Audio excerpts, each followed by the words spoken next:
Hello, hello, hello. I think I'm streaming. Yeah, I should be streaming by now. Hello. I haven't streamed in a while because I'm on the verge of moving. Uh, I'm tired of this place, so I will be moving. But I probably won't be streaming until I might be out of the country because I'm thinking of not even bothering to come set up. Um, I'm not planning on staying here basically. I will be traveling soon, but I don't know if I'm going to stay there or just come back and then make preparations to go there permanently. So we'll see what happens. But the next time I do stream, I will be out of the country. Will most likely be the case. Um, yeah, I'm tired of this place, and I got new jobs coming up. So I don't work at the job I was working at. That job was terrible and wasting my time. So I left there so I don't have to waste more time. I'm really serious about getting out of this country because it's a lost. It's being ran into the ground even more than it already was. We got too many of these fucking fascist and pedophiles controlling everything, controlling the narrative, and that gets into the title, of course. Uh, like it's getting even worse. Like, look at this. My account on X Twitter got X Twitter is a better name actually because that's really what it is. But yeah, X Twitter locked my account. This is my main account on Twitter's. I use it for everything. I used to have a X Twitter. Well, not everything. I mean, like general talk. It's like because I used to have another X Twitter account that I posted on I guess my Twitch page, and it linked to another account that I don't even use, but I just had it specifically to give messages to people who followed me that I was streaming, and I don't even use it anymore. I think it's still linked though, but I don't even use it. I don't post on it. I don't even send messages to it anymore. But this is my account got locked for this one post because some guy got really salty that I blocked him after he wouldn't even fucking respond to anything I was saying in the first place. I mean, he was responding, but he wasn't giving like answers. He was just doing stupid name calling and shit. I don't. It's like high school shit. Okay, well, you don't really want to have an actual conversation about the world or geopolitics at all, so I'm just gonna block you. You just sound like a spazzing teenager. So I blocked his stupid ass, and he got really salty about it. He even posted about it because I saw somebody else replying to him, and and it showed that he was like getting mad that I blocked him. I'm like, oh, okay. Well, he's not gonna have a real conversation, so yeah, I don't want to keep getting messages from a guy who's just sending me messages that are about nothing. They don't answer my questions. He's just making insults. Well, I don't really need to get like alerts for this, so I just blocked his ass. That's why I blocked him. If he was gonna have a conversation with me, I wouldn't block him, but he wasn't. But he got really mad and decided to like flag this comment. I guess he might. I think he flagged multiple, but this was the only one he was able to get them to block my account with. This one, and like when you read it, it really kind of like highlights or summarizes who's really running X Twitter and the type of sensibilities they really care about. I mean, the type of you know what they're sensitive to is what I mean. Um, this is the guy I was having a conversation with. This loser. He was getting really mad. He was spazzing out. Um, he really hates communists, basically. So I was like countering everything he was saying about Mao. We were discussing Mao, and we were discussing. It was really about Taiwan. So it was all about the whole history of the People's Republic of China, China in general, ROC, all that. He doesn't know anything about it. All he knows is what the U.S. has told him. He has no actual historical reference. He doesn't know the history at all. He's an idiot. I think he's a teenager, literally. That's why I didn't really insult him much. I called him dumb. That's about it. This guy was calling me all slurs and shit. But I wasn't, because I just figured he was a kid. And I'm like, I'm not going to traumatize this kid. I'm just going to educate him. But then he just kept posting, so I just blocked him. Not even addressing anything. He wasn't addressing what I was talking about. Okay, and then this is what I said. This is the post that he got deleted. But you can read it, but I'm going to read it out loud. Mao was, because he called Mao barbaric, so I was just quoting what he said. But then I pointed out what he actually did. And if you consider that barbaric, then I don't agree. Mao was barbaric. I should have put this in quotes, though. It would have been better. Because he killed pedo landlords and billionaires. Not a problem to me. Yeah, I don't give a fuck that Mao killed these guys. Yeah, there's literal like artwork of these fucking I'm not even joking when I say pedo landlords. There were literal pedo landlords. All right, this is the thing. There's art of them. Mao killed these people. I don't give a fuck. These guys really don't deserve to exist. But then they were also part of this. You know, they were billionaires too, these landlords. Not a problem to me. Just to you who sympathizes with the Epstein class. Yes, it's not a problem to me that he killed these guys. Mao killing these guys is great. It's only a problem to this kid I was talking to. And I'm like, yeah, it's only a problem to you, just to you who sympathizes with the Epstein class. And I wrote, based Mao. You are revisionist about China and clueless on Mao.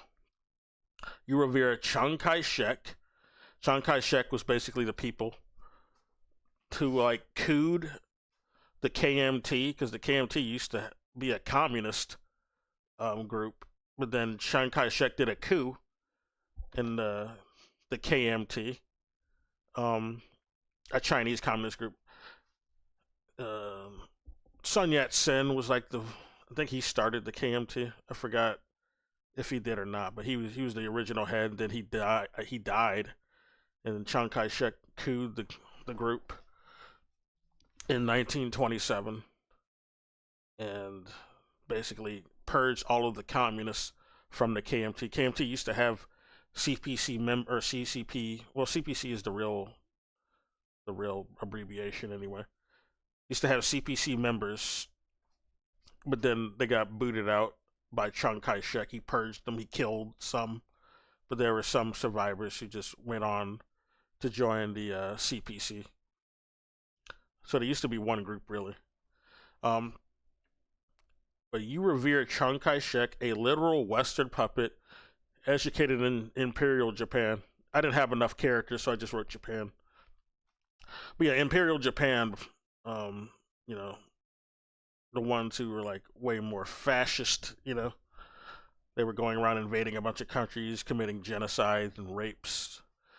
This is where Chiang Kai-shek, the guy who cooed the KMT, he went to school in Imperial Japan, racist Japan, fascist Japan, which explains why he hated communists.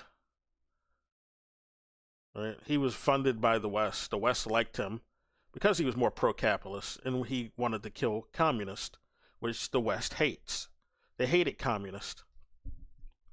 That's why they backed him at first, and then he proved to be a failure. He wasn't popular with the Chinese people, so then they gave up on him. The West kind of gave up on supporting him as much, but they did still kind of support his side, you know. They were then his nationalist side, fascist, anti-communist side, because they were more, you know, they were anti-communists, even though Chiang Kai-shek was a failure and couldn't gather the masses to his side. They supported the effort to balkanize China, which is why they still backed the ROC, which is the government he cooed, because the ROC, of course, like I said, it used to be backed by communists, which was the KMT, it had more communists in it. It was kind of like a communist group when it started, and it even had liaisons and communiques with the Soviet Union when it started out until 1927 when Chiang Kai-shek took over. But yeah, this is what got the moderators at X, Twitter, to completely lock my account. They're really sensitive about the idea of pedos getting killed. They don't like this at all, which goes to show you that I misspelled problem. Because I think a lot of the time this happens because I run out of characters, and I'll make these. I'm more prone to shorthand without even realizing, because I'm looking at the counter more than I'm spell checking. But yeah, it still offended the moderators enough that they agreed to this account getting flagged and locked my account completely instead of deleting the message. I can unlock my account if I remove this message. Like I'm not really married to this message, to be honest. But it's really funny to me that they responded this harshly to it. It's like it's not even something I'm saying I'm doing. It's something I'm saying that Mao did when he was alive. So it's not like a threat. It's like this is just history. So with this logic, we can't even talk about what the Nazis did at all or anything. We can't talk about. You can't. We gotta, like, if you want to correct people on who the good guys were in World War II, and it was the Soviet Union. They beat the Nazis. But you can't point that out on Twitter. Because if you mention death, they're going to flag you down, even though it's just history. Yeah. You can't say that you're happy that the Soviet Union killed those fucking Nazis. Because they'll flag your account. You especially can't mention pedos getting killed, because that makes the people who run X Twitter really nervous. It makes Elon Musk really fucking nervous. And his fucking friends, his fuck ass friends, and this fucking, like, dumbass teenager I think I was talking to. I don't think he's actually a teenager, but he's clearly not old. He's not an older person. He's not a full adult, I don't think. He's like probably in his 20s. He's stupid. He goes on 4chan. I didn't really take him seriously. He got so salty though, he decided to flag my account. Instead of just block me. He could have just blocked me, but no, he wanted to punish me. How dare you block me? How dare you insult pedos? I love 4chan. Like that's why he wants to defend pedos. Because he's on 4chan, and 4chan is full of pedos. So, but that just goes to show you, like, these are the people running our social media, all right? These Peter Thiel affiliated degenerates, these Epstein class degenerates, they run the show, which, it summarizes the title of this stream. Basically, just showing this first. I might look at some things too, other than this. But yeah. He was talking about, like, Taiwan. Let me talk about Taiwan, by the way. Like, Taiwan, I was giving the whole education on Taiwan. This kid doesn't know any of the history. Like, Taiwan didn't even used to be, like, it was occupied by Japan, all right? Before 1945, it was a fucking Japanese colony because they fucking invaded it, all right? There would be no Taiwan for the ROC to claim if not for the People's Republic of China. They're the only reason they even have access to the fucking area, Taiwan. Taiwan is China. Taiwan is part of China. It's not a actual country. Like there's no country in the world that calls it a country because it's not. Taiwan is a territory in China, or at least offshore of China. It's an island, but it's China. It's not like some sovereign state or country.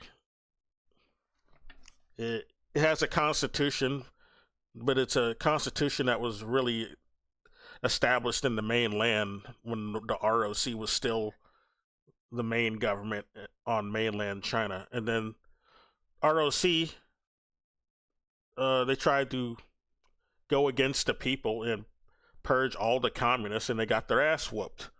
So then they ran to Taiwan after, the People's Republic of China, or the CCP at the time, because the Republic of China didn't get established until the 50s. But yeah, the CPC beat the fucking Japanese occupation.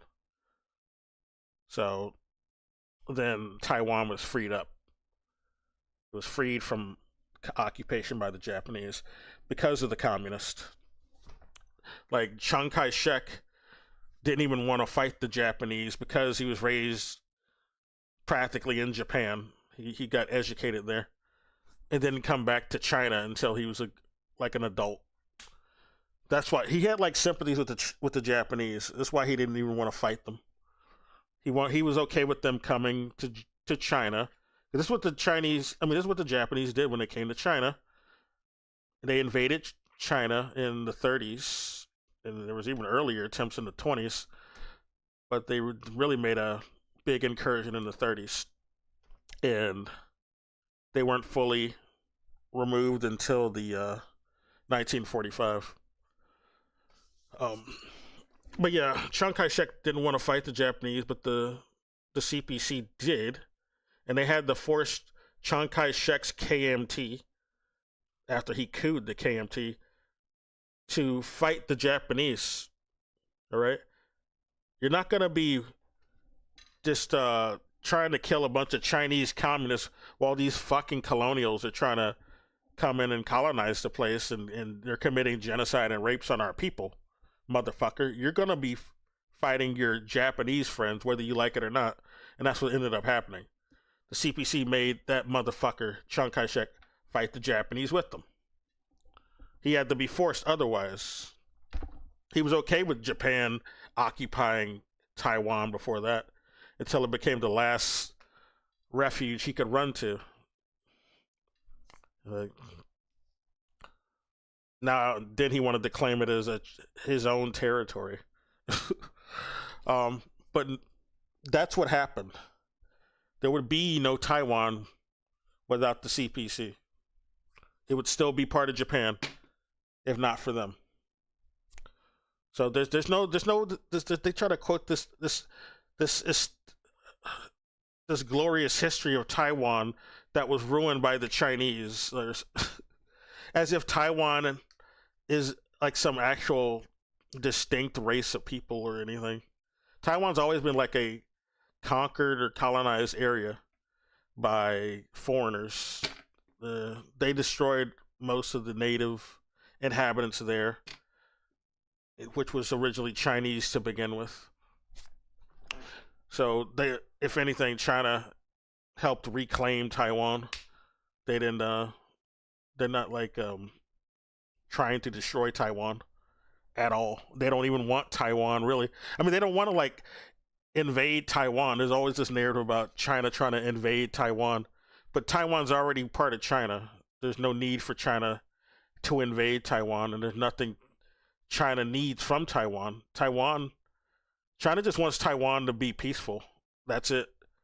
They want the U.S. to stop trying to turn it into a military base, because that's the prospects that the U.S. wants for Taiwan. This is why they keep trying to balkanize Taiwan from China, and they're trying to fund like color revolutions in Taiwan, and even the KMT, the modern KMT that's still a party over in Taiwan. They don't even want to go along with this plan anymore, and they want to just have peace with China. But then you got DPP, which is like a successor to the kind of like the Chiang Kai-shek fascist type of thinking, more than modern KMT is, because modern KMT seems to be going back to more of its original roots, where it wasn't completely anti-communist or any of that, or you know, anti-mainland or any. Well, KMT was never really anti-mainland because it used to be part of the mainland, but they're not opposed to relations with the mainland like the DPP is, which is more of a newer party that came after ROC established Taiwan for itself. They ran there after getting chased out by the communists because they were trying to kill them. ROC was trying to control all of China, and they wanted to kill all of the communists. They wanted to kill the CPC, and they didn't serve the people. All right, they were allowing the Japanese to come and kill fellow Chinese. So yeah, the people didn't really side with Chiang Kai-shek's version of the KMT. They weren't popular for that reason. So China is completely in the right. China's not even trying to invade Taiwan. This is a Western narrative, because Taiwan's already part of China. This is a false dilemma to even say that China is trying to invade Taiwan when Taiwan's already China. China doesn't invade countries. What country is China? Hasn't invaded a country since the fucking 70s, and it was the only one they ever invaded. And that was Vietnam for like a month. It only even lasted a month too, and that was under the Deng Xiaoping reign. And Deng Xiaoping's kind of a shitheel. There's some revisionism about Deng Xiaoping, but I don't like him. Fuck him. But yeah, that didn't happen under Mao, is what I'm trying to point out. Mao didn't order that fucking invasion. Mao was already dead at the time. That was Deng Xiaoping who did that stupid invasion, and he funded the. It seems he was also he was funding Pol Pot at the behest of the West, and he also helped the West spy on the Soviet Union from the Himalayas, which is really fucked up. There's a lot of fucked up shit that Deng Xiaoping did that revisionists don't like to point out. This is why I don't like Deng Xiaoping. But they say, well, he's the creator of modern China and why it's successful. And I'm like, no, he's not. The only reason like China's doing well is because of the people running China now. It's not because of Deng Xiaoping. It's all thanks to the people running China now. Right? Because what Deng Xiaoping was actually trying to do, he was trying to turn China into what India is today. And if there was not reversals on the shit that Deng Xiaoping did that happened after he, died, then that's what China would be today. But it isn't. It's the China's doing well because of what people did in reaction to his decisions after he went away. That's why China's doing well, because a lot of similar things happened to India. People in the West outsourced a lot of labor and some manufacturing to, India, and India's not doing well for it. China's doing well because they reversed some of the reforms that Deng Xiaoping did to where they could benefit from all of the outsourced industries to China. And that's why they're well. That's why they're better off. Anyway. I might look at some things, but yeah, this also gets into like what's going on lately. The Epstein class is basically lashing out. The whole war with Iran is all because of like the Epstein class wanting to make Israel more powerful in the Middle East and control resource routes like the Strait of Hormuz.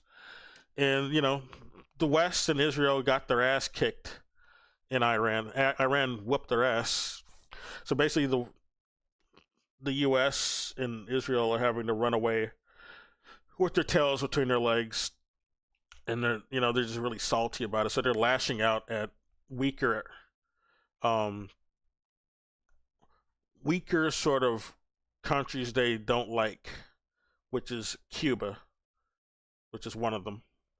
So there's this whole, you know, attempt to go and try to capture Raul Castro and kill him, the last Castro brother, for some bullshit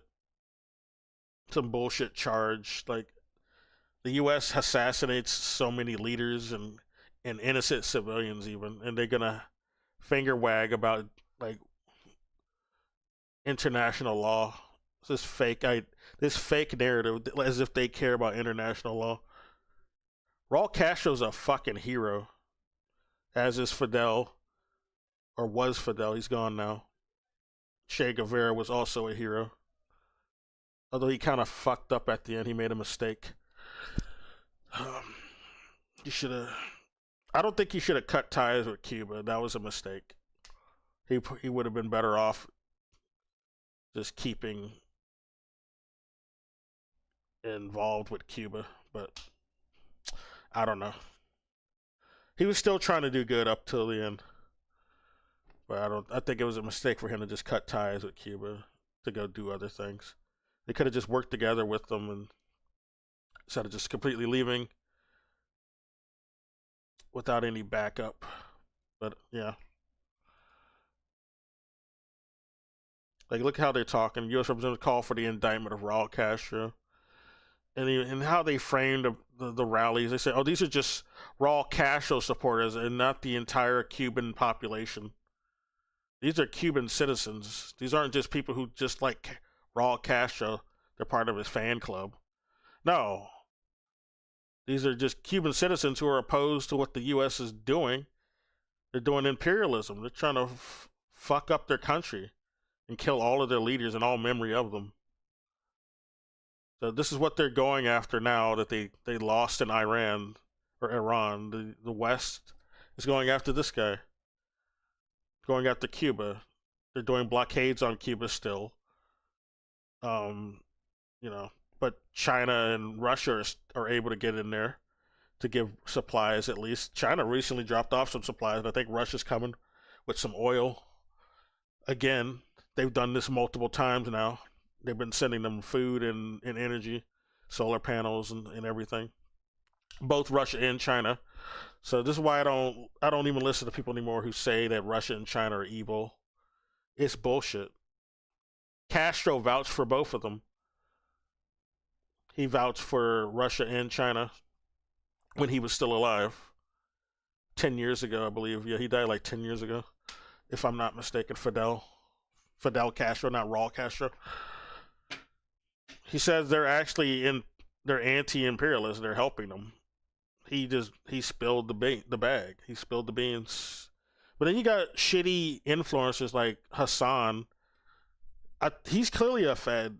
He's a Fed like um plant. He's one of those industry plants. But I guess Fed plant is more accurate since he's working for the Feds more than entertainment industry. He even went to college for Fed work. He admitted this. This isn't me saying that. He straight up admitted this in interviews. He went to college and took some courses to do some Fed work. He is a plant. He is a mockingbird plant. That's why, like, despite of any sort of like leftist type of rhetoric, he ends up basically backing like establishment status quo, pushing Trojan horse candidates like John Fetterman, people who are Zionist, um, Kat Abrazal, not Kat, who are anti-China. Kat Abrazal is anti-China, and I think she is a Zionist too. She's not really like serious about being pro-Palestine. I think she was like opposed to Iran and she condemned Hamas too, like all the other fake leftists do. Zora Mamdani did that too. AOC did that.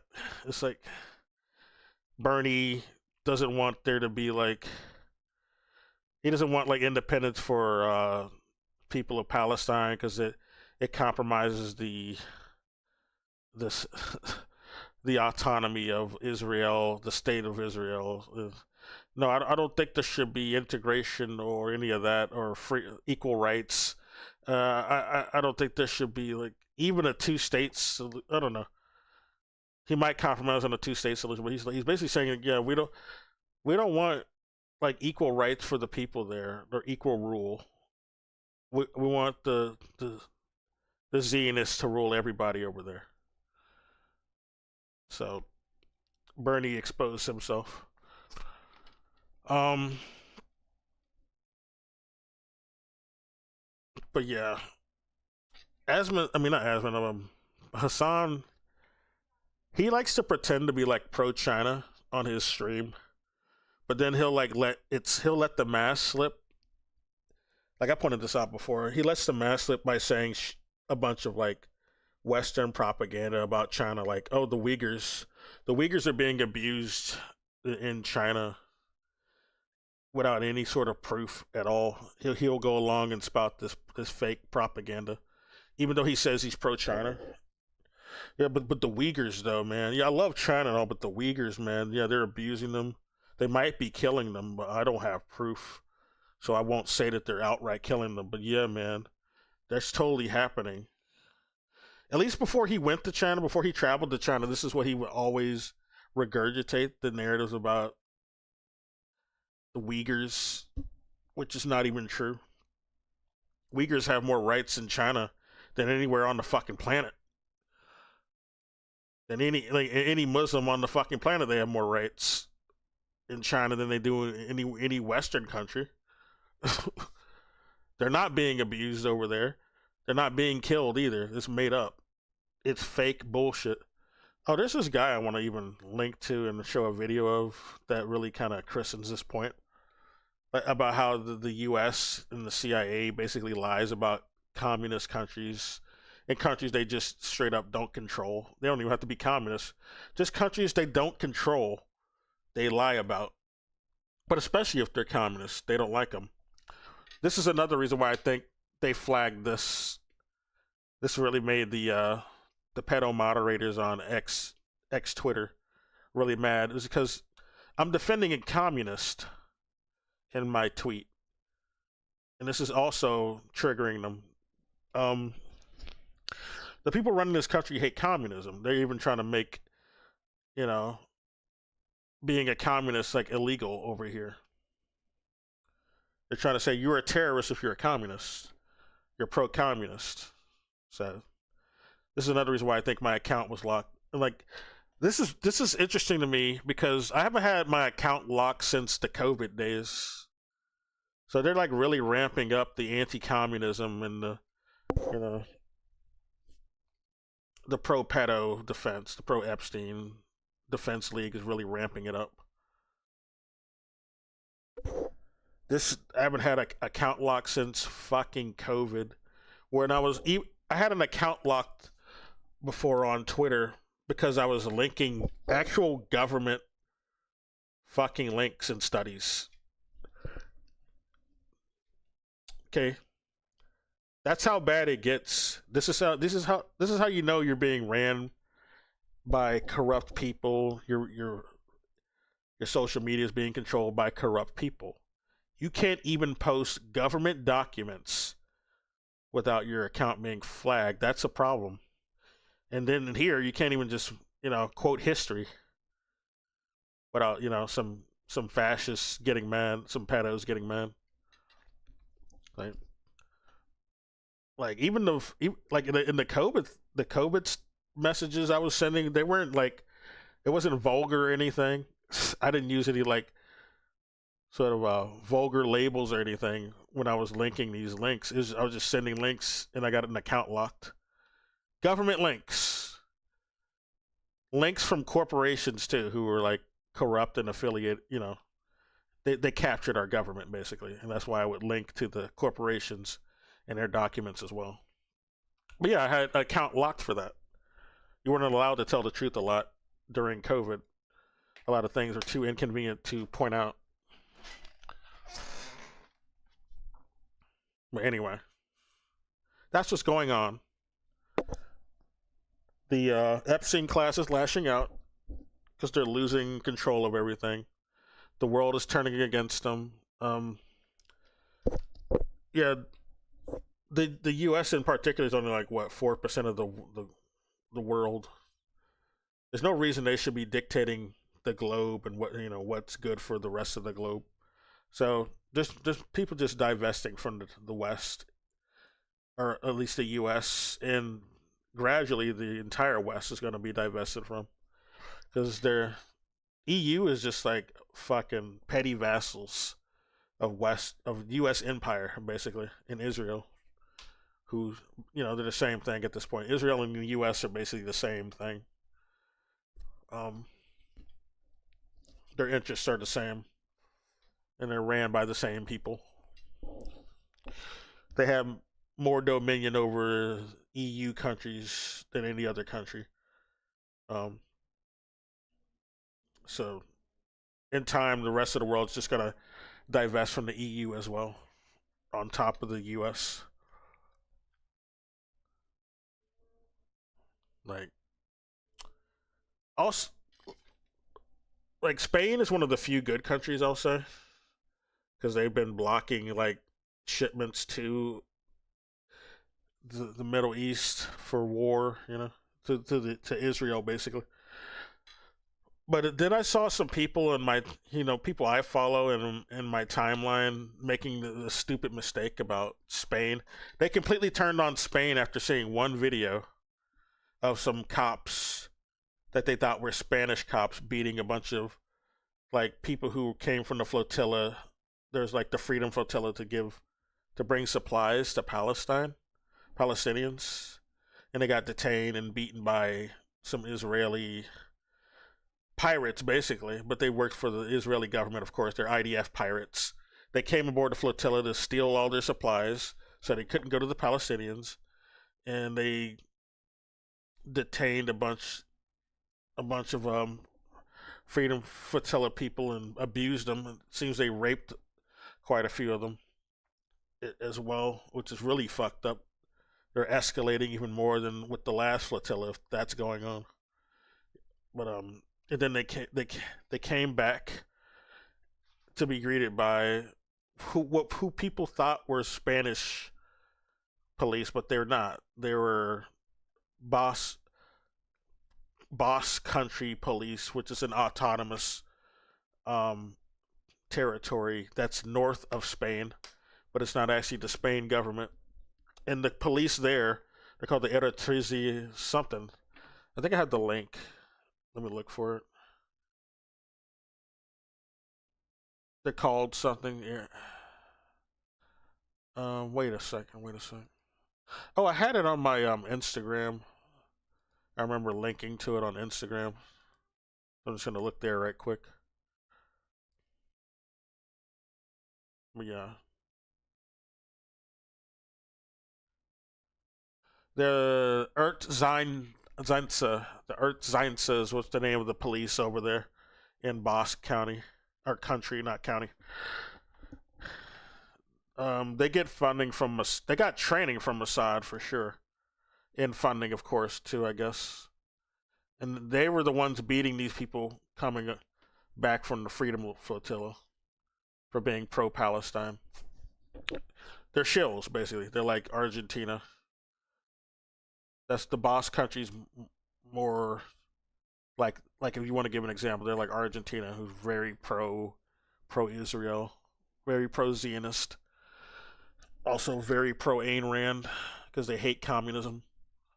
But yeah, I'm looking at the Wikipedia page. There's even a Wikipedia page about these guys, the police. The Ertzeinse is the autonomous police force. See, it's an autonomous region. It's not really Spain. So this is what I was trying to inform some comrades. That you don't jump to conclusions too quickly before you have all of the information. But these people, if after all the things that the president of Spain has said in support of Palestine, and calling Israel evil, and even blocking shipments to Israel, they completely turned on Spain because of this one video that they didn't really investigate further to see who the hell was doing it and where the hell this was happening. And this is what you got to do if you want to claim to be a communist. You gotta do actual investigation. You have to do actual dialectical materialism, which involves investigating. You don't just jump to conclusions and completely abandon a potential ally or comrade after one thing you saw without investigation. All right? Yeah. The ERTS is the autonomous police force of the Basque country. Okay? It's a literal autonomous region that's in North Spain. It's not actually Spain, though. They're not the Spain government is not controlling it, and their police are not there. They used to be there, but then in the 80s, Basque country became autonomous. So then it got replaced, largely replacing the Spanish police in the Guardia Civil, being the main law enforcement and security force in the Basque country. An Ertzaintza member is called an Ertzaina. Okay. It was a response to the banditry. They're talking about the history. It was a response to the banditry caused by the continuous social and political upheaval occurring in the. Okay, this is really old history. We don't need to know that part. I mean, we already know what was going on. Well, I know what was going on in the 18th century Spain, and especially 13th century Spain, or really 14th century. 14th century Spain was when shit went to shit. After the 14th century, Spain lost a lot of its glory. Well, some people will say different because basically after the 13th century, or the 14th century, I should say, after the 14th century is when Spain came really white supremacist and evil, and that's when they colonized. Um, they did all the crusades and colonized the Americas. So this is why I say like Spain was better before that. It was better before the 14th century. But then the current guy running Spain now is better. He's a good person. What he said about Israel and Palestine is right. I like that guy. But people were gonna abandon him because of that video they saw. So I just really wanted to bring that up right quick. Um, 1 second, I'm looking at something on another screen right quick.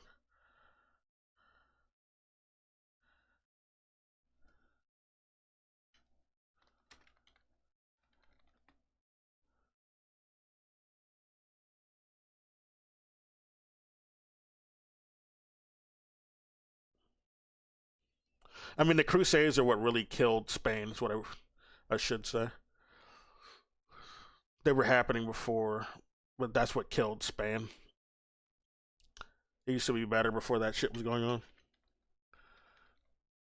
They got conquered by the Catholics, and then it became really white supremacist because white people basically co-opted Christianity at that point. The white supremacists, not really white people in general, but certainly white supremacists. They co-opted Christianity and used it to oppose the Muslims who were running Spain at the time. The Muslims were actually nicer to the public. They educated them. They gave them free libraries and everything.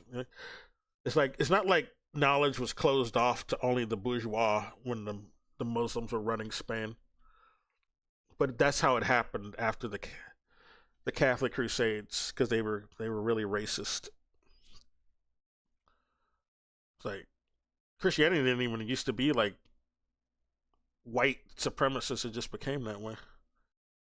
That was the one religion that these basically a bunch of um converted Visigoths and Gauls basically decided to be white supremacists with their adoption of Christianity after being converted by Romans, and then they incorporated a bunch of their their pagan sort of religions into it to even convince them to join Christianity. but then they decided to be like very prejudiced with it. Um, and that's why Christianity is considered white now, even though it didn't used to be. It's like it's not a white religion. They didn't even create it. It wasn't created by white people. The Visigoths and Gauls were worshiping shit like, I want to even say that, yeah, the Norse religion was more like their actual creation, but then that's not even true.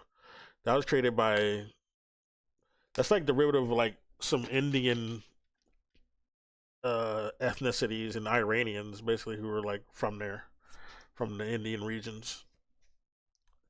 So that's not even true. They were like, they didn't really have a religion.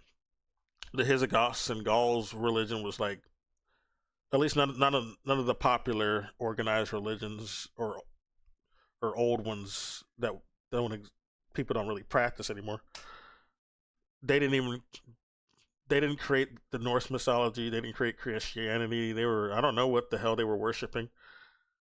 Um, really, a lot of the shit that they ended up worshiping was created by other people. Though, is what I'm trying to say. They just got whitewashed. Like you bring up Norse mythology, people just, if you tell them that like that's like Indian derivative religion, and it's actually Iranians who cultivated a lot of that. You'll get weird stares. Like, no way, dude. It was the British people and the whitest of white Swedes who created it. And it's like, nah, those are migrants. They didn't used to be there. That place was actually inhabited by people from the south in India. And then, some wars happened and a bunch of genocides happened with the fucking Crusades. So a bit of the demographics changed after that. Oh, and then, of course, the so-called plague, the so-called Black Plague. I don't even know if it was really a plague. I think what it really was an actual genocide campaign that they wanted to just cover up with the supposed plague, the bubonic plague. I don't really believe that story. There's a lot of inconsistencies when you look into it. Um, I think there was actually a big war campaign and ethnic cleansing that happened that they just wanted to blame on a plague. Something similar to the Crusades. But let me get back to where I was. We might watch something. I don't think But yeah, I won't be making any streams for a while. I mean, I'm already inconsistent, but I said I wanted to be more consistent. But I'm just too tired of staying here. I I'm not happy in this area. Is the America's getting worse. I don't want to stay in America. I want to get out as fast as possible. So as soon as I get to another location is when I'll start streaming. Outside the country. But this is about Asmongold. I don't know if I want to watch anything about Asmongold right now. I don't know why I had that open. I think I will watch this right quick, but let me see what else we got here. That's a funny clip from a movie I never saw, but this clip makes me want to watch this movie. It's apparently got, what's his name, Daniel Radcliffe from Harry Potter. And I like some of his shit, except for that. There's this one movie I really hated him in, though, and it was that Horns movie. That was his worst movie ever, I think, unless he's made worse. I haven't seen a lot of his movies, but I've seen a few, and Horns is by far his worst movie. This has nothing to do with anything. Hello to you, my Okay, Malay. Oh, this I was just talking about Argentina. Let's hear what this is about. This is something new. I don't know what this is about. I don't really fucks with Bad Empanadas so much either. My problem with him is that it seems he's not very geopolitically informed enough for my taste. He's got some knowledge, but he gets a lot of his assumptions about other countries very wrong, very fucking wrong. Um, but he's right on quite a few things. And my other problem with him is he's not a communist. This is a flaw. You can't have real sort of a good analysis if you're not really, you know, if if you reject communism, right? He doesn't. He kind of scoffs at communism, even though it's scientific dialectical materialism. That's really what it is. It's not a religion. It's not dogma. If you're like scoffing at that, I mean, you might be. It might explain why he's got some lofty understanding of other countries. He's also Australian. This is another problem. I mean, this is why he probably has bad opinions about countries like China. Like, he's very xenophobic, I've noticed, which is very concerning. And this is probably part of why he's also not a communist, because he's a typical Australian xenophobe. So he'll even lie about China and saying they're funding Israeli arms. They're sending them AK-47s. They're sending them weapons, and this is not even true. China's not arming Israel at all. They don't send them weapons. They don't. That's illegal in China. Like, selling for military efforts is illegal. And of course, China does. They believe in actually supporting military struggles, but they're not going to be doing that openly. That's for sure. But the military struggles they support are Iran, uh, you know, Sahel states. They support shit like that. They don't support Israel. They don't support the U.S. in efforts like that. They're not selling them arms. All right. Anything that these motherfuckers are getting from China is shit that's not weapons, and it's just shit that they retrofit to turn into weapons. Like commercial drones. Commercial drones don't come with fucking weapons, and they can be bought by third parties in the open market. Right. There's no military contracts involved with commercial drones. So if Israel is able has their hands on a Chinese drone, that's not because of some military agreement. That's because they bought it on the fucking open market most of the time with a third party, because China's kind of put some sort of restrictions on even the commercial drones now, so people like Israel can't use them for military. But Israel and the U.S. use third parties to get those as well, so they don't have to, So it's not obvious that it's U.S. and Israel getting them and using them for like military operations and surveillance on Palestinians or anything. But this is something Bad Empanada will not acknowledge, because he's just xenophobic due to being an Australian citizen, or at least he used to be. He moved from Australia, but that's where he used to live. Right. But let's see what this is about. Malay is a Zionist, pro-Israel, pro-genocide scumbag who really loves Ayn Rand. His country's ran by, libertarian religion, anarcho-capitalist religion, which is anti-communist. He really loved Milton Friedman and fucking Mises and Friedrich von Hayek, all that bullshit.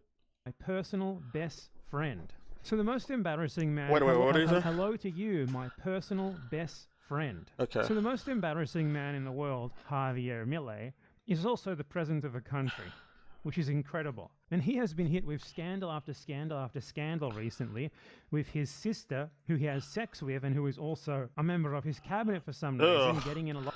He's even more degenerate than I realized. I didn't know he was fucking his sister. Of hot water for taking bribes to give state contracts to pharmaceutical companies. Then I was revealed that he's a which gets into a lot of COVID things I was pointing out during COVID, using real fucking papers and government contracts to prove my point, and part of how I got one of my accounts locked.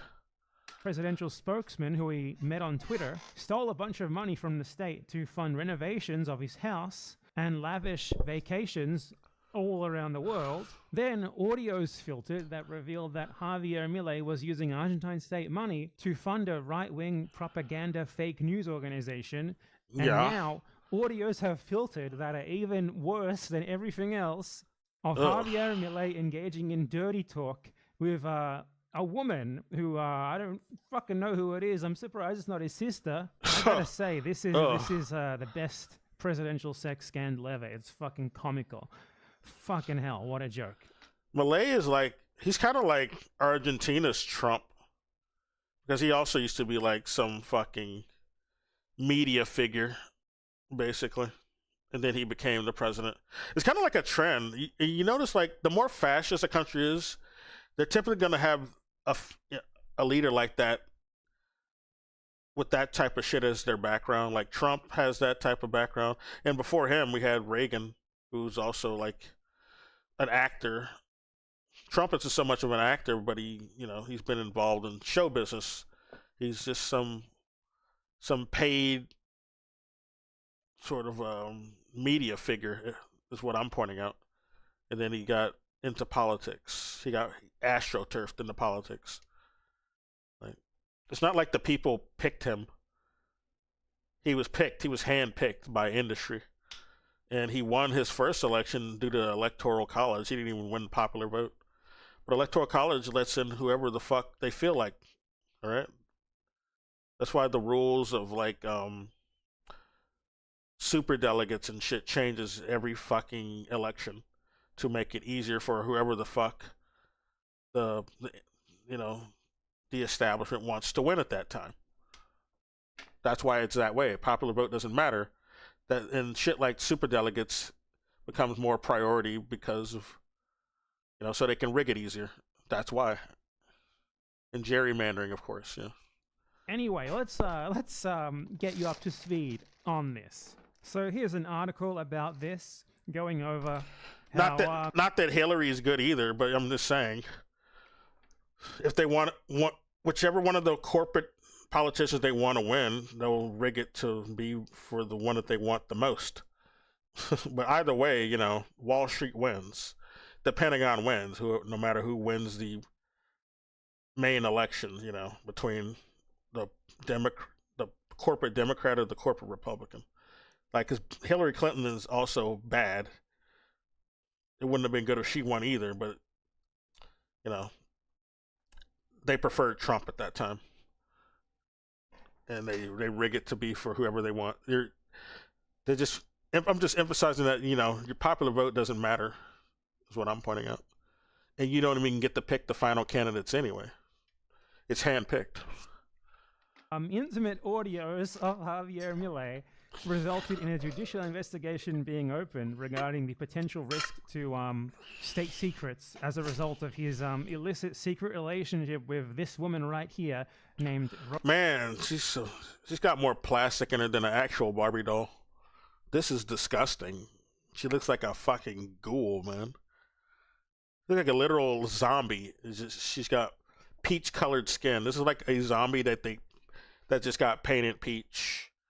But she would otherwise be gray and pale as fuck, even paler than she already is. Like, she almost looks like Bones. That nose is fake as fuck. Cheekbones are probably fake too, even, to be honest. But she looks ghoulish. And what the fuck's going on with this neck? I don't know. That's clearly synthetic. Hair is not even really blonde. She's a fake blonde. Rosemary Maturana. Lip fillers. Oh, damn, dude.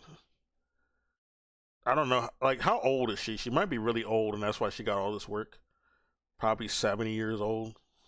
That very interesting that this lady shows up and she's been manipulating the poor victim, Javier Milei, the poor 55-year-old victim. He doesn't know what he's doing. Look at him. He's like a little baby boy.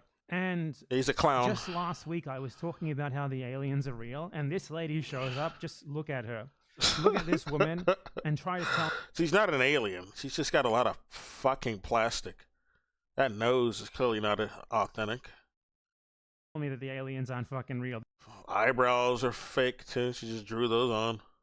This lady is an alien. I mean, the aliens are real. Case closed. I don't know how anyone can find this attractive. Like, you gotta be really desperate. Like, you're rich. You could get anybody or somebody better than this. but I guess he might have an alien fetish. I don't know. Real. This lady is an alien. The aliens are real. Case closed. But anyway. So I don't actually know how these audios got filtered, but the first that I heard of them was from Santiago Cuneo, who is probably the most beloved man in all of Argentina, probably the world, honestly. Everyone loves him. And just to give you an introduction to Mr. Cuneo, here is how he reacted to the news of the death of the Queen of England. Fuck her. She sucks. Fuck the Queen of England. Was he celebrating? I hope he was. Fuck that bitch. She's another Nazi. She's another fucking Nazi. Nothing of value was lost when she died. To the news of the death of the Queen of England. Oh, I saw this. I saw this. Yeah, he did celebrate. I saw this. This was funny. Motherfucking old lady dead. It's finally over. Yeah, I love this guy. Big applause to Satan for taking her. Yeah, I watched this when it happened. This is a classic. I love it. She's gone. The old lady died. English people cover it. She's dead. Hard as a carbacho thrown in the chamber. Fucking old lady. It's over. And I promise you, we were going to have a toast. We are going to toast. Eat sandwichitos. The British trash. Yeah, yes, I agree. All true. No lies were told here. This Lucifer filth. This Amazon trash. Oh, what cut? It cut? Did it freeze? Wait, let me go back.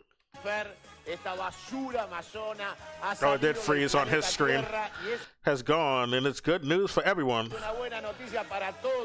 Finally, someone that has to die dies, right? Exactly. I love it when it happens. Because I don't feel sorry for pedo landlords and billionaires. They all need to go. Fuck them. Based Mao. Based Grim Reaper who took that old evil bitch. Let me get back to where I was. Okay. Did I miss anything? Yeah, Amazon trash.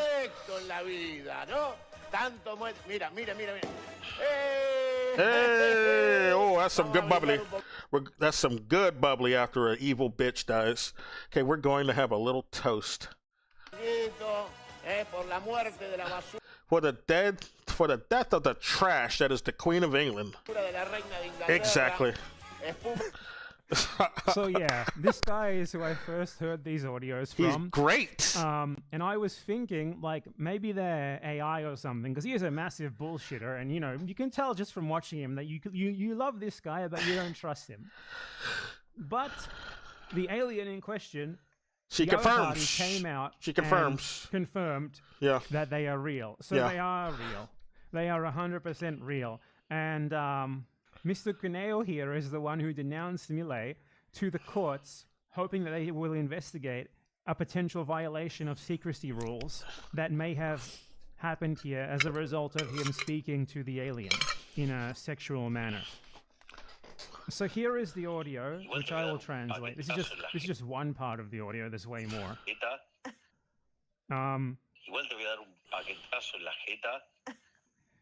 He said, "I'm going to hit you in the face, I guess." Cuando te quedes acomodada, te la acomodo con otro paquetazo y te la reconstruyo pegándotela. Oh my god, this sounds like a 12-year-old. He's like, "Oh, and then I'm gonna come on your face." I don't even want to translate this. Your ruler, sir. Are you satisfied with this? This guy's a fucking ghoul, though. Even with money, I guess I understand why he would go with this. He's not a looker himself. Even money wouldn't help him. Even his status wouldn't help him. And his fake hair. Look at this shit, dude.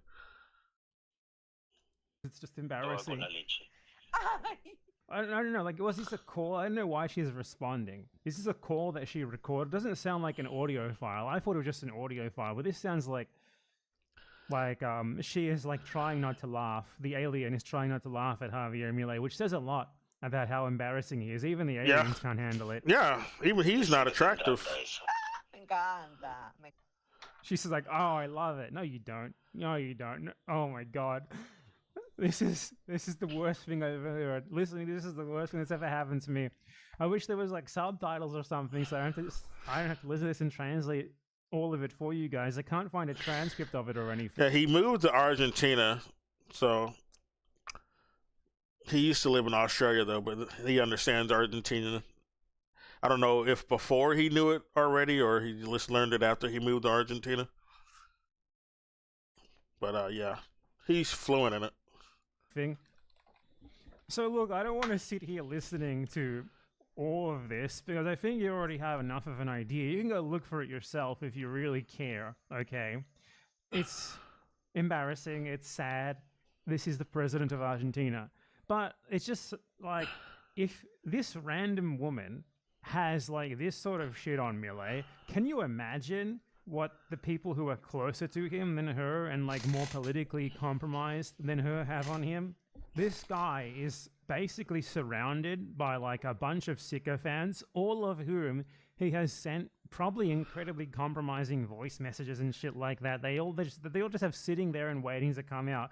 I've never seen like a president who just has so much private weird ass shit about him filtered for some reason. And you can just tell from listening to this shit that he has no idea how to engage with other people, that he has no fucking idea what he's doing at all. He genuinely comes off like an alien.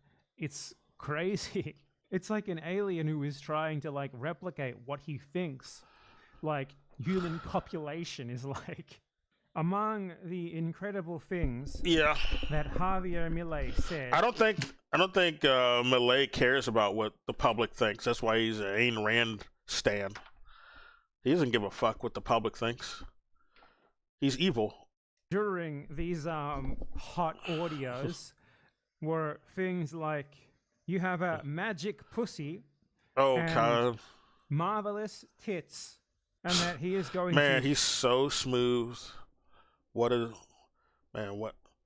Casanova? break her, whatever that means. What a He's Rizzler. about 5 feet tall, by the way. So, I think he just means his penis. You can have a big penis even if you're 5 foot, but I'm doubting it. yeah, I mean, Javier Milei is quite a Casanova. The most embarrassing man in the world is also the president of Argentina. He's quite a Casanova. Yeah. Oh, I even said that. Okay. No, we were on the same wavelength. None of this is going to matter, obviously. I mean, fucking Donald Trump had basically audios filtered where he was like essentially admitting to committing rape, right? Yeah. Like he said she liked it. He just straight up said that, dude. Like, come on. How are we doubting this shit? This guy didn't do the shit that he's mentioned in Epstein files doing. When he just says that openly. He says shit like that openly. She loved it. She loved that I raped her. That's what he fucking said. Like, what the fuck? I don't know, man. These are the people running the country, though. They're running the West. He said that he would just like sexually assault women, like just because he could get away with it. Yeah. And he got elected the president even after that came out the first time, and now he's the president again. So obviously nothing's gonna fucking happen here. Cancel culture isn't real. Anyway, at least it's funny though. That's why I mean, not until the people here do what Bolivia's doing to fight their puppet government, their imperialist government. Bolivia is the example that we should be following, basically. It's what Argentinians should be doing to Milei. They should be following the example of Bolivia. Bolivia said, we ain't fucking bitch made like Argentina. Right? I was watching people in Bolivia talk and clown on Argentina just putting up with that motherfucker Milei, and they were also dogging on Peru for putting up with similar. Like, yeah. We ain't Argentina or Peru, man. We gonna put belt to ass. We ain't putting up with that shit. They should have said some shit about Venezuela too, because Venezuela being controlled by a puppet government now. Delcy Rodriguez betrayed Maduro, and I'm getting proved right every fucking day. Look what the fuck Delcy's letting the U.S. do in Venezuela, run military drills and shit. Like, nah, you not a real one. You were a traitor, right? I was right the whole time, and all the people who were saying I was wrong, people I was following in my timeline and all that shit. No, you're wrong. No, Delcy didn't betray everyone. She didn't betray Maduro. Okay. Every fucking week it seems I'm being proved right, and they're having to like make up shit and do a bunch of mental gymnastics to make excuses for that shit that Delcy's letting happen. The shit that she's agreeing to. She even like sent out a mournful message when Trump recently got a fake assassination attempt at the correspondence, and that was fake. That wasn't some real assassination attempt. He wasn't even in the fucking ballroom or whatever the fuck it was, the dinner area. He didn't even make it in there. But they said he was definitely coming to get Trump. How do you even know? He wasn't even there. He could have been there to get someone else, for all we fucking know. And if he wasn't a real assassin anyway, it's some fraud. That was a fake op. Talking about, not because I think it's politically important or that me talking about it will change anything. I'm talking about it because it's fucking hilarious, and also because it was an excuse to introduce you to Santiago Cuneo. I already know him. I met him. I mean, I saw his shit before. He's hilarious. Personal best friend. It was an excuse to introduce you to Santiago Cuneo. You, my personal best friend in the entire world. You as an individual. This is just for you, not for anyone else watching this. Just for you. Why, thank you. Even though I already know him. I guess stop to these other people, like in the chat. Thank you for acknowledging our friendship. Completely my fault for understanding English and Spanish. Yes. I'm surprised it's not his sister. Shame. I mean, his sister probably joins them, for all we fucking know. I didn't know he was fucking his sister. That's even more fucked up. Like, all these guys are so degenerate, though, who run our shit. Running our governments.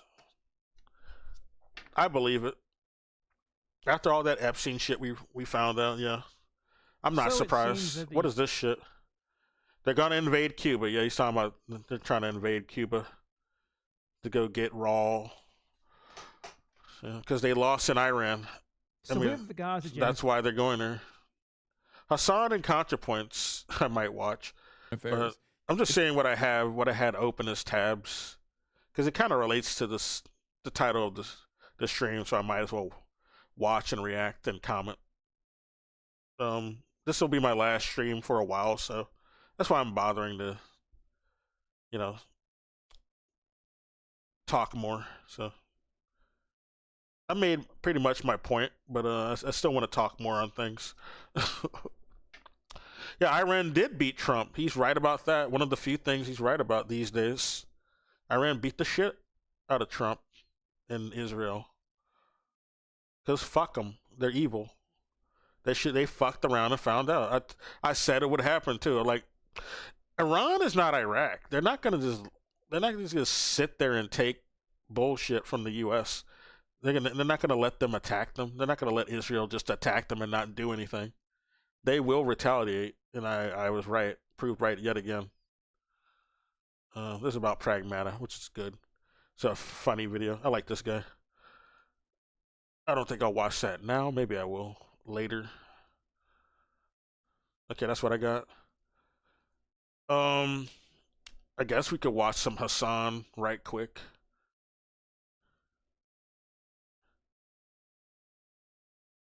Let's watch this one about Hassan is ContraPoints. ContraPoints had this interview with a person I followed already. I'm surprised ContraPoints went on her show, because I didn't think she had integrity like that anymore after what she said in response to the Palestinian genocide, I completely wrote her off. I mean, I was already having problems with her before that. She said some shit-lib shit before even that, but I really wrote her off after her basically apologia for the people committing genocide on Palestinians. So I was like, okay, get the fuck out of here. You're not redeemable to me, ContraPoints. I don't even follow her ass, but people were, reposting her on my timeline. So I was just like, oh well, I will never look at this person again. Side, people in the West have become more acutely aware of the reality of imperialism than really ever before, given that basically everyone has now seen the images of that reality coming out of Gaza beamed directly into their phones via social media. And this sort of created a crisis for the political establishment across the West, because they need to figure out a way in which they can manage this increased level of awareness of people seeing very unsavory things that they have proven unable to really control the dissemination of, that really exposes the reality of what they do to other people in other countries. And there are two competing visions regarding this in the political establishment in these countries. One is just sort of continue business as usual. Try to ignore it. Just sort of pretend that it's not going on. And that's a sort of ContraPoints of this, right? That's what her whole people thing like her is do. basically to complain, why are you talking about this? Why do I have to see this? Mm-hmm. It's all pointless. I don't want to know about the dead Palestinians. I think it's like way more of a important political issue than your video on some neo-Nazi bodybuilder that you were like really crushing on hard. This was back in her early days. Even before she changed her name to Natalie, she did like some video on some neo-Nazi bodybuilder that she was really crushing on. She really was getting hard to, or creaming to. Why was that such an important topic? Other than aside from commenting on what's going on in Palestine, you weren't condemning that at all. He came out to like she was actually trying to redeem this fucking bodybuilder instead of just plain straight up condemn him too. She was trying to convert him because she clearly was attracted to him. It was disgusting. So like she's not making any good point in her defense is what I'm getting at.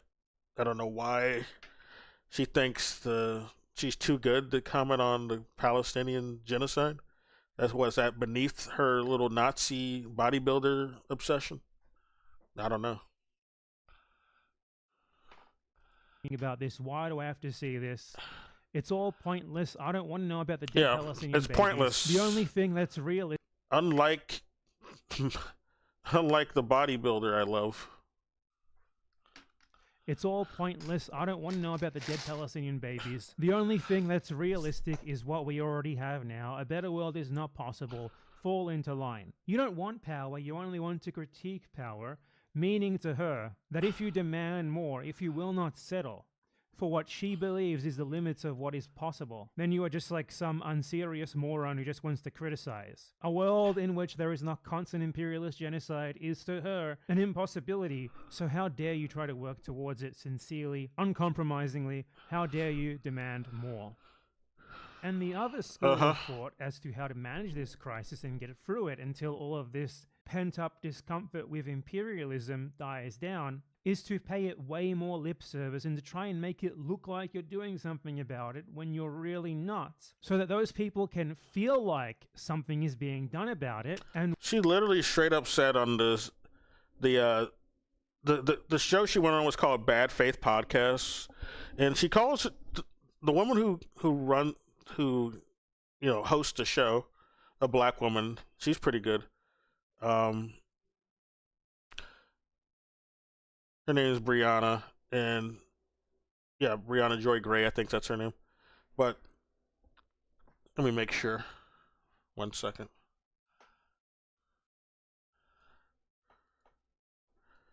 Brianna.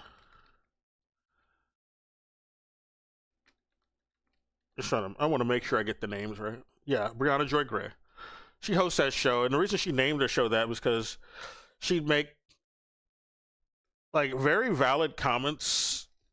Um, you know, countering corporate Zionists and Nazis and shit, and they just say she's just bad faith because they had no response to her. So she just named her show that in response as a, you know, as a joke against them, basically, as a snide sort of remark against them to mock them. Um, but yeah, that's the show she went on. Natalie Wynn, ContraPoint, she went on there, and her defense for like being okay with genocide of Palestinians, even children, was because, well, whatever the Democrats want, it's fine. That's all I'm going to support. I'm just going to support whatever the Democrats want, and just to oppose Trump. That's my only rationale for supporting genocide or people like Trump. That's like, okay. This is like vote blue no matter who type of talk. This is religious talk. Instead of like promoting a candidate who's just not going to be for that. Okay, say you want to support the Democrats. Why are you going against people who are, anti-genocide? Why don't you push them as candidates in the Democratic Party instead of supporting the ones who are pro-genocide? And this is the type of response you get. Well, it's all about trying to stop Trump. I don't care. This is the type of defenses these people like her do. It's like, okay, we don't want to change the system then. We just want to feel good about, doing bad things. We want to feel good about genocide. So long as it has this person as the face, it's okay if genocide happens. This is the type of shit that's just, this is why shit never improves in this country, because of this type of mentality, this type of propaganda. And this is why both parties are basically controlled by the same vested interest. Right? This is why things constantly keep moving to the right instead of ever to the left. They never move to the left, no matter who's in charge. Even when the Democrats get in charge, they don't undo any of the right-wing policies that happened. They just keep them there, and then they even add in some right-wing shit themselves that they just put them in there, and people don't push back on them because, oh well, they're the Democrats. That means that whatever they're doing is good. We're not going to call it anything they're doing because we defeated the worst evil. We got the lesser evil.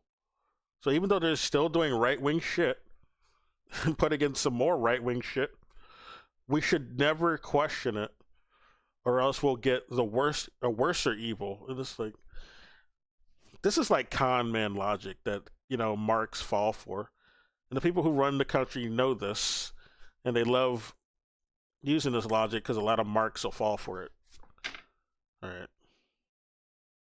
And won't actually do something that will meaningfully challenge the system. And yeah, that's the problem. So they're not actually improving anything with their support of like not Trump. It would be different if like their support of not Trump actually brought any improvements, but they don't. They don't improve things. And then Trump's going to eventually die, and they're going to need another excuse for why they're not pushing things to the left.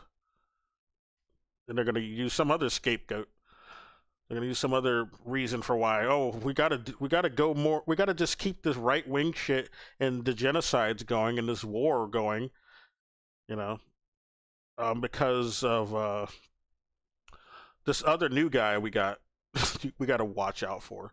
This new boogeyman, who we actually like, but we pretend to hate just to get you to vote to keep the status quo, Those people can feel like something is being done about it and won't actually do something that will meaningfully challenge the system. And Hassan Piker is a really good example of this sort of current because he does precisely that. His way of helping the Democrats manage this image crisis is Democratic Party entryism. That is, join the Democratic Party. I swear to God. Even building a vanguard party. This is something we should be doing. That's emphatically what we should be doing. That's going to be the only solution. It's not supporting another Nazi party, because that's what the Democrat Party is. It's another Nazi party, just like the Republican Party. So none of these parties, none of these pedo Nazi parties, they're both pedo parties, by the way. We've seen all the party members are in the Epstein files, no matter what, if they're Republican or Democrat. They're in there. And this is why we're not getting a full release by either party of the Epstein files. And they got rid of people like Thomas Massey, who was like the only real one pushing for that. I mean, he should have fought it though, so I'm kind of suspicious of Thomas Massey. He should have revealed the shit that he knew. So he might have just been another plant at the end of the day. But still, that's the only one though, even allowed to be openly against or openly for releasing the Epstein files. But that's why they had to get rid of him. I think that's the main motivation. So the Epstein files can't come up again. All right, we made him the champion of the Epstein files. Now we got to get rid of him. All right. But yeah, ultimately they're not doing anything for us, and they're both controlled by Satan, basically. So we got to create an action. I'm not even just talking about a third party. Third party just for the third party's sake is not going to be enough. I mean, we need to make an actual proletariat vanguard party. All right? That's doing more than just electoralism or entryism. No, I don't mean elections. I mean a party that is actually addressing the people, serving the people, doing shit without it having to be like election season. All right? Doing actual material things on the ground. That's the parties we need. We need that type of party, okay? A party that is arming the proletariat, the underclass, the masses, intellectually and materially. All right? Materially, emphasis on that. That's what we need. That's what Lenin built. Lenin's party used to be illegal and outlawed. So it wasn't just about elections with that party. Right, because they weren't allowed to be in elections originally. So yeah, that's the point of a party is more than that. It's more than being able to vote for them in a fucking bourgeois election. You can support elections to like try to wake up masses to inform them, use the elections to inform people. But I think there's enough, awoken masses who see that our system is corrupt. It's not going to take much to convince them to want to see it replaced, is what I'm saying. Informing the masses is not the issue. It's the choices they have. They're not even being given a good choice. All right. Polls show that people do want a third party that actually serves their interest. So it's not like the public is against this idea. It is the elite bourgeois, the wealthy, all right, the ones running the system who are against that as an option, not the people. Not the people don't need to be convinced about that. This is the type of shit that Hassan says to make excuses for not even having a third party at all, much less, proletariat vanguard. He'll say he'll totally support a vanguard party if someone makes one, but then we already know from experience that he won't even support an attempt at that. Because every time someone's attempting that, he calls them like LARPers and he shuts them down, or he won't even bother talking to them. He'll talk to like a bunch of like rich bourgeois shit lib candidates. He'll bring them on his show. He'll bring former Islamophobes, like recently that Natalie Claire woman who I think dated Elon at some point even. He'll have her on his show. But yeah. Not people who are trying to actually build a party like a working class vanguard party. He doesn't do that. He shoots them down, won't even let them grow. He doesn't want them to have a chance to grow because he works for the establishment. He works for the DNC. He went to school to do Fed work. Like his whole thing is that when he criticizes politicians, he's just criticizing their inability to lie better. He wants to be the symbol of being able to lie to the masses better. All right, be dude bro about lying to the masses. That's his whole shtick. All right, you got to sound like you're part of the dude bro masses if you want to lie better. Establishment Democrats or any politician really.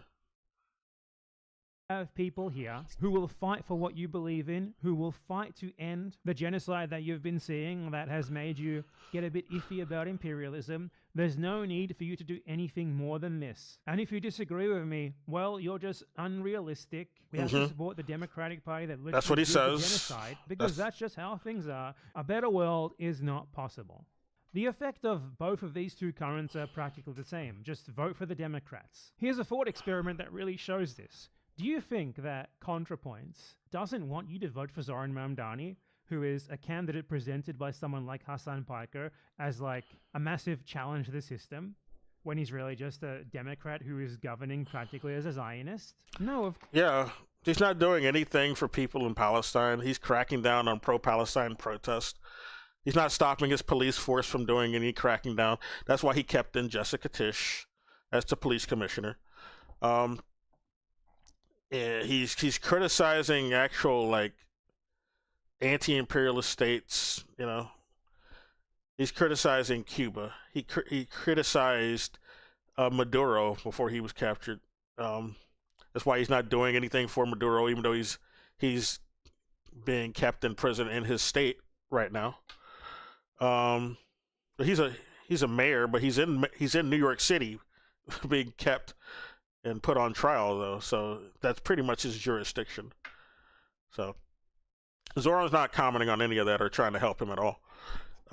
He criticized Iran, criticized Khomeini, criticized Hamas. I'm like, okay, this guy's not a real one. He's a establishment plant. He was a plant and a Trojan horse the entire time. This is why I was calling out Zoran Mamdani as soon as he was talking shit about Cuba and Maduro. I was already calling him out. And he's just doing more of that. He's showing more that he's just, you know, he's an establishment plant. He's not pro-Palestine. That was the only reason a lot of New Yorkers voted for him, because they thought that. And they only thought that because of this one remark he said. He didn't really go on like a big spree of being pro-Palestinian and saying he was going to defend them at all, or defend even local Palestinians, much less the ones in Gaza or the West Bank. He said, I'm just not going to go to Israel, which has so many connotations. It's not no support for Israel. It's just stating he's not going to go to Israel. Probably because they don't want him there, and that's probably the real reason why he's not going to go to Israel. If anything, not because he doesn't like Israel. They don't want him there. That's why he said that shit, and he knows it. of course not. She's totally fine with Zoran Mamdani or any of these other progressive, supposedly anti-systemic candidates who are running on the Democratic Party ticket. Provided they can win and provided they're Democrats, of course she's going to be fine with it, because you can't fight the Democratic Party from within the Democratic Party. It's like saying that you'd want to fight the Nazi Party by joining them and changing them from within. We're going to change the Nazi Party from within. We just got to join them, guys. And we got 2 Nazi parties, by the way. I'm glad he pointed that out, because that's what I was trying to point out before he said that. Yeah, both the Republican and Democrat parties are Nazi parties. Okay, Joe Biden was friends with Klansmen. Okay, he's Jim Crow Joe for a reason. Fuck that motherfucker. He introduced that racist ass crime bill. It called fucking black kids a bunch of like jungle barbarians and shit like that, dude. Okay, fuck that guy. Break. ContraPoints doesn't hate the AOCs of the world. She doesn't hate the Zoran Mamdanis of the world. She's fine with them. They do what she wants them to do. They funnel people into the Democrats. She has literally said this outright. ContraPoints said, AOC and Mamdani are the Democratic Party. I belong to the same faction as them, the left wing of the Democratic Party. That's completely true. That's not a lie at all. She recognizes these politicians as useful to the status quo to manage this sort of temporary rise in anti-imperialist discontent. The only real difference is she's honest about it, right? Someone like Hassan Piker, who functionally has the exact same politics is trying to posture as way more radical. Yeah, Hassan is trying to posture as a communist when he's not. There's nothing. He's never a communist until the only time he tries to like quote communism is when he's being attacked by communists.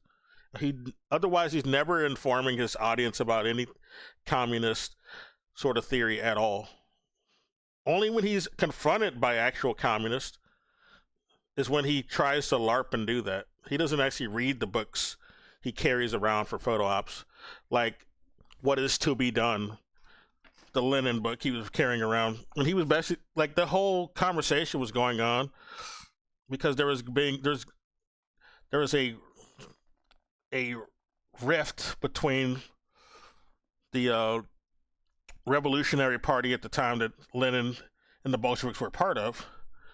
They split from the Mensheviks, and that's what was about to happen. And that's why he wrote that book. He wrote that book deciding on we're gonna have to like split from people like this because they're not real ones. We can't support them. They're not trying to do what we're trying to do, really. They want to serve the bourgeois. They want to just keep the status quo going. They want to stall our revolution, basically. He's trying to reach way more people on the left and de-radicalize them into becoming a part of the party. And that's why I'm making this video.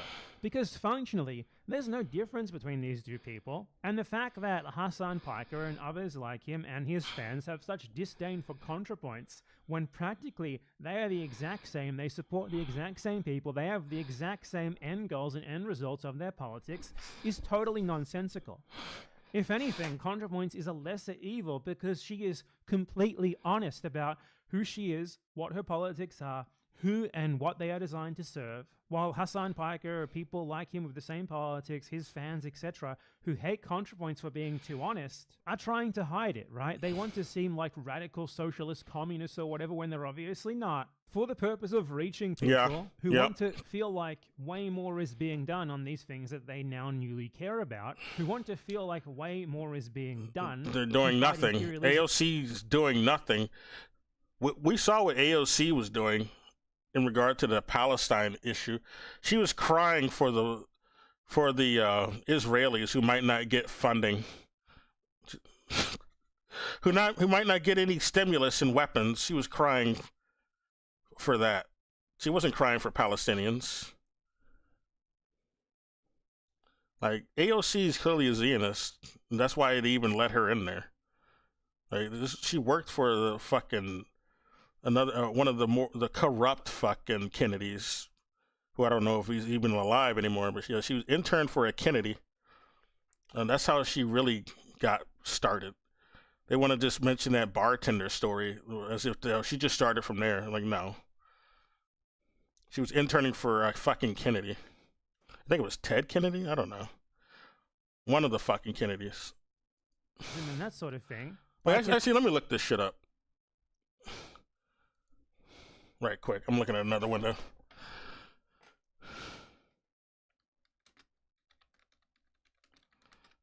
She might have bartended, but I think she only did bartending for the fucking Netflix special they made about her. They're gonna make a fucking Netflix special about someone who's just a random bartender. No, she got that special because she was already like a Trojan horse. She's part of the bourgeois. Yeah, Ted Kennedy, that's who it was. She interned for Ted Kennedy. I was right.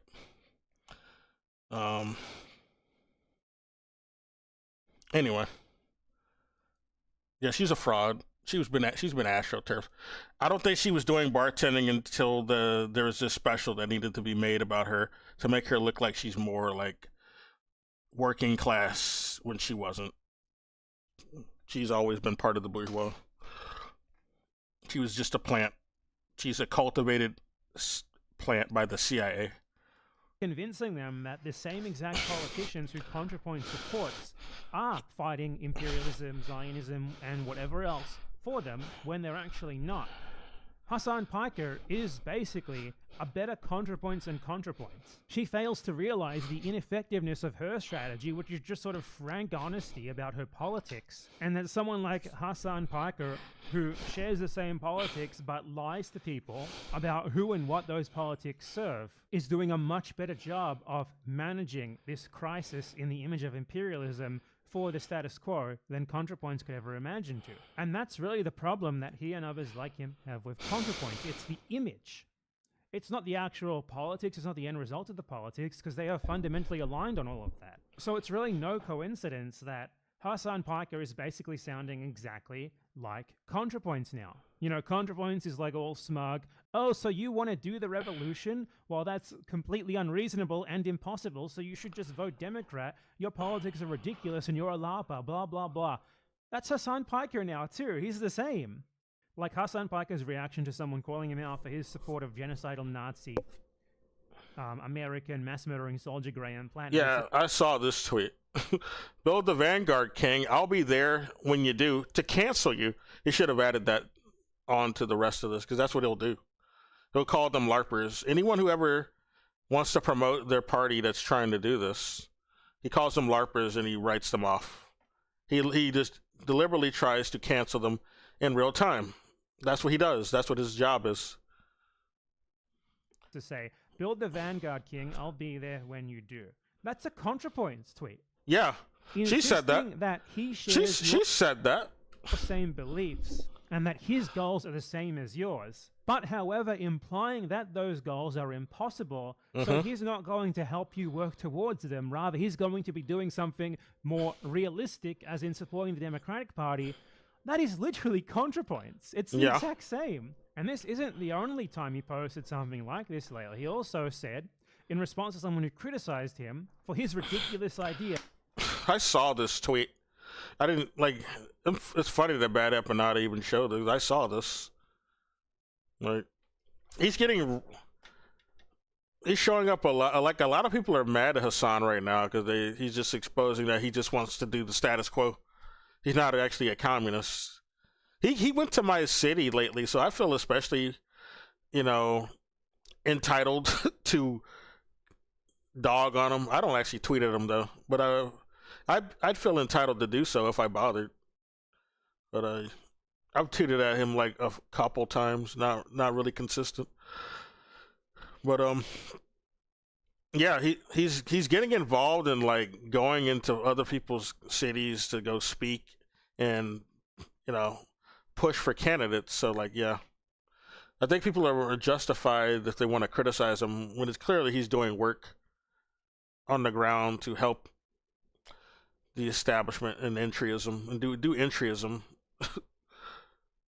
Yeah, that's supporting Zionist Democrats is going. He went to St. Louis to go talk to my people and gaslight to them. I'm like, fuck you.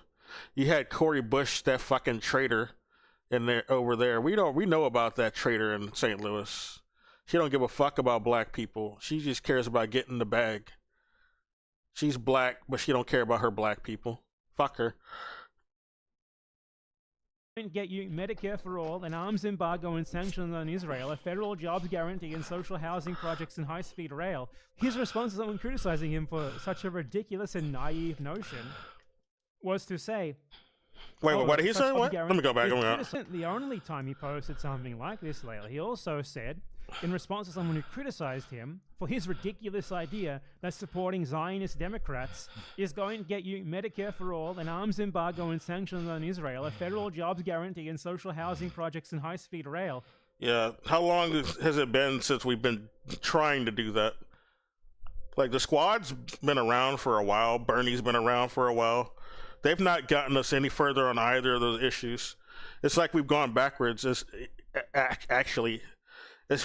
Medicare for all in particular. Like, they barely talk about that anymore. High-speed rail is not even on the fucking table. They don't want to talk about that. So yeah, I wish we were more like China in that regard. They got affordable and universal health care. They got high-speed rails. They are doing embargoes on sending like arms to Israel. They don't give them stimulus. They don't give Israel stimulus. The U.S. gives Israel stimulus packages. That's what the U.S. is doing. They want to fake. These are the type of people who, like Hassan and ContraPoints, will wag fingers at China though, and Russia. When they got embargoes on that, they don't send fucking weapons to Israel. They're not sending them a bunch of stimulus packages either. The U.S. is the only reason Israel has an economy. They send them stimulus packages. His response to someone criticizing him for such a ridiculous and naive notion was to say, "Oh, so you're saying this pales in comparison to your methods, which is just posting." This just, again, sounds exactly like something that ContraPoints would say. Like, "Oh, so you think posting online is better than my solution of voting for Kamala Harris to stop Donald Trump?" Whereas Hassan Piker would say, "Oh, so you think posting online is better than my solution of voting for Zoran Mamdani to stop Israel?" Here's the thing. It's like they're all online. So whenever people online are saying this, it's just self-owned, because you're online talking right now. We're both online. We're just passing messages to each other via this way because we're not next to each other. Just shut up. You're not making a point with that. No, the point is that we need to actually do something other than entryism into a genocidal pedo party. Okay? We need to build something else. We need to do more than electoralism too. We need to do actual material things that actually have results. You don't just keep going to a rigged casino and hoping things are going to improve in your life. You're going to hit that jackpot someday. The house is not going to win this time. Though, right? As I said, this is a strategy of the Democrats to manage the current crisis in their image. And what Hassan Piker is doing here is worse than just posting. In fact, it's worse than being apolitical. It's worse than doing nothing, because he is actively working to help the Democratic Party diffuse this current situation of hyper-awareness of the true nature of imperialism by funneling all of that energy into the party where it can be dissipated, where it can go to die. So like a random guy who just plays video games and watches anime all day and jacks off in his room and doesn't even think about politics is legitimately less detrimental to left-wing politics, to the well-being of most people in the world, than what Hassan Piker is doing is. I mean, yeah, he has less of an effect. He has less of a, large effect, all right, than, an actual agent who's, able to influence things going on, conversations going on, people who are trying to grow sort of awareness. He'll shit on people who are trying to grow awareness, who want to do something better. And, that has more of an effect than the example that he just pointed out. So Hassan has actively done this over his career, and I've witnessed it in real time. So yeah, that's why he has some part of harm. He has some type of accountability that needs to be addressed. So I don't blame anyone for criticizing for it. Like, he's not the only one, of course, but he's part of the problem. The average poster is better for left-wing politics than Hassan Piker is, so who is he to post something like this? And I want to note as well, Hassan Piker would never do anything remotely political unless it was live streamed, unless it was broadcast on social media. Yeah, he live streams all of the shit that he does. Like, it's just, that's what he's about. Unless it was played for clout. And a lot of other people have this sort of idea. Like, people throw this idea. Yeah, he'll go to Cuba to go send aid to Cuba, but he won't report about China, even China. He didn't do any sort of report on China or Russia coming at the same week to deliver aid to Cuba, though. And that's why he'll do shit like that. It's to divert attention away from the likes of China and Russia sending aid to Cuba. They came there with big ships full of shit. All right? They didn't make a media spectacle about it. They just did it. This motherfucker wants to live stream and act like he's doing something. Well, I'm not going to talk about Russia or China sending anything, no. Fuck that. Even though I say I love China, I'm not going to report about that. idea at me as well that you don't do anything politically. And the reason why they think that is because for them, politics is a performance. It's something that you do and you show as many people that you are doing it as possible. So they cannot fathom the idea that others would not broadcast every little thing they do regarding politics. Because for them, it's something that they engage in for clout. It's a subcultural identifier. It's a virtue signal that they want as many people. Like, the only time Hassan will even talk about something like China or Russia doing that is if someone in his fucking chat will ever bring it up. And even sometimes when they bring it up, he's not gonna point it out. He's not even gonna mention their comment. He'll ignore it if someone brought up, oh, actually Russia sent aid to Cuba, Hassan. You're saying they're not anti-imperialist? What are you talking about? Fidel disagrees with you. Fidel disagrees with you, Hassan. When he was alive, he was saying Russia was doing all this good shit for them. Okay, Putin was still running things when he was still alive. So I don't know what your problem is with Putin. Like, get the Russiagate story out of your head. That was made up. They are doing as possible. When for the average person, the average actual real rank and file political activist, especially non-Zionist political activists, they're not broadcasting this stuff publicly and openly. In fact, many of them... Putin is helping the Sahel states against French occupation and colonialism. You're trying to say he's anti-imperialist? I mean, he's not anti-imperialist, though? Why? Because he's defending his border against Nazis in Ukraine that the U.S. backs? If the U.S. is backing them, that should tell you that they're not good guys. The U.S. never backs good guys. So, like, Russia is justified to be, defending themselves against them. So, yeah, that's an anti-imperialist effort going on by Russia.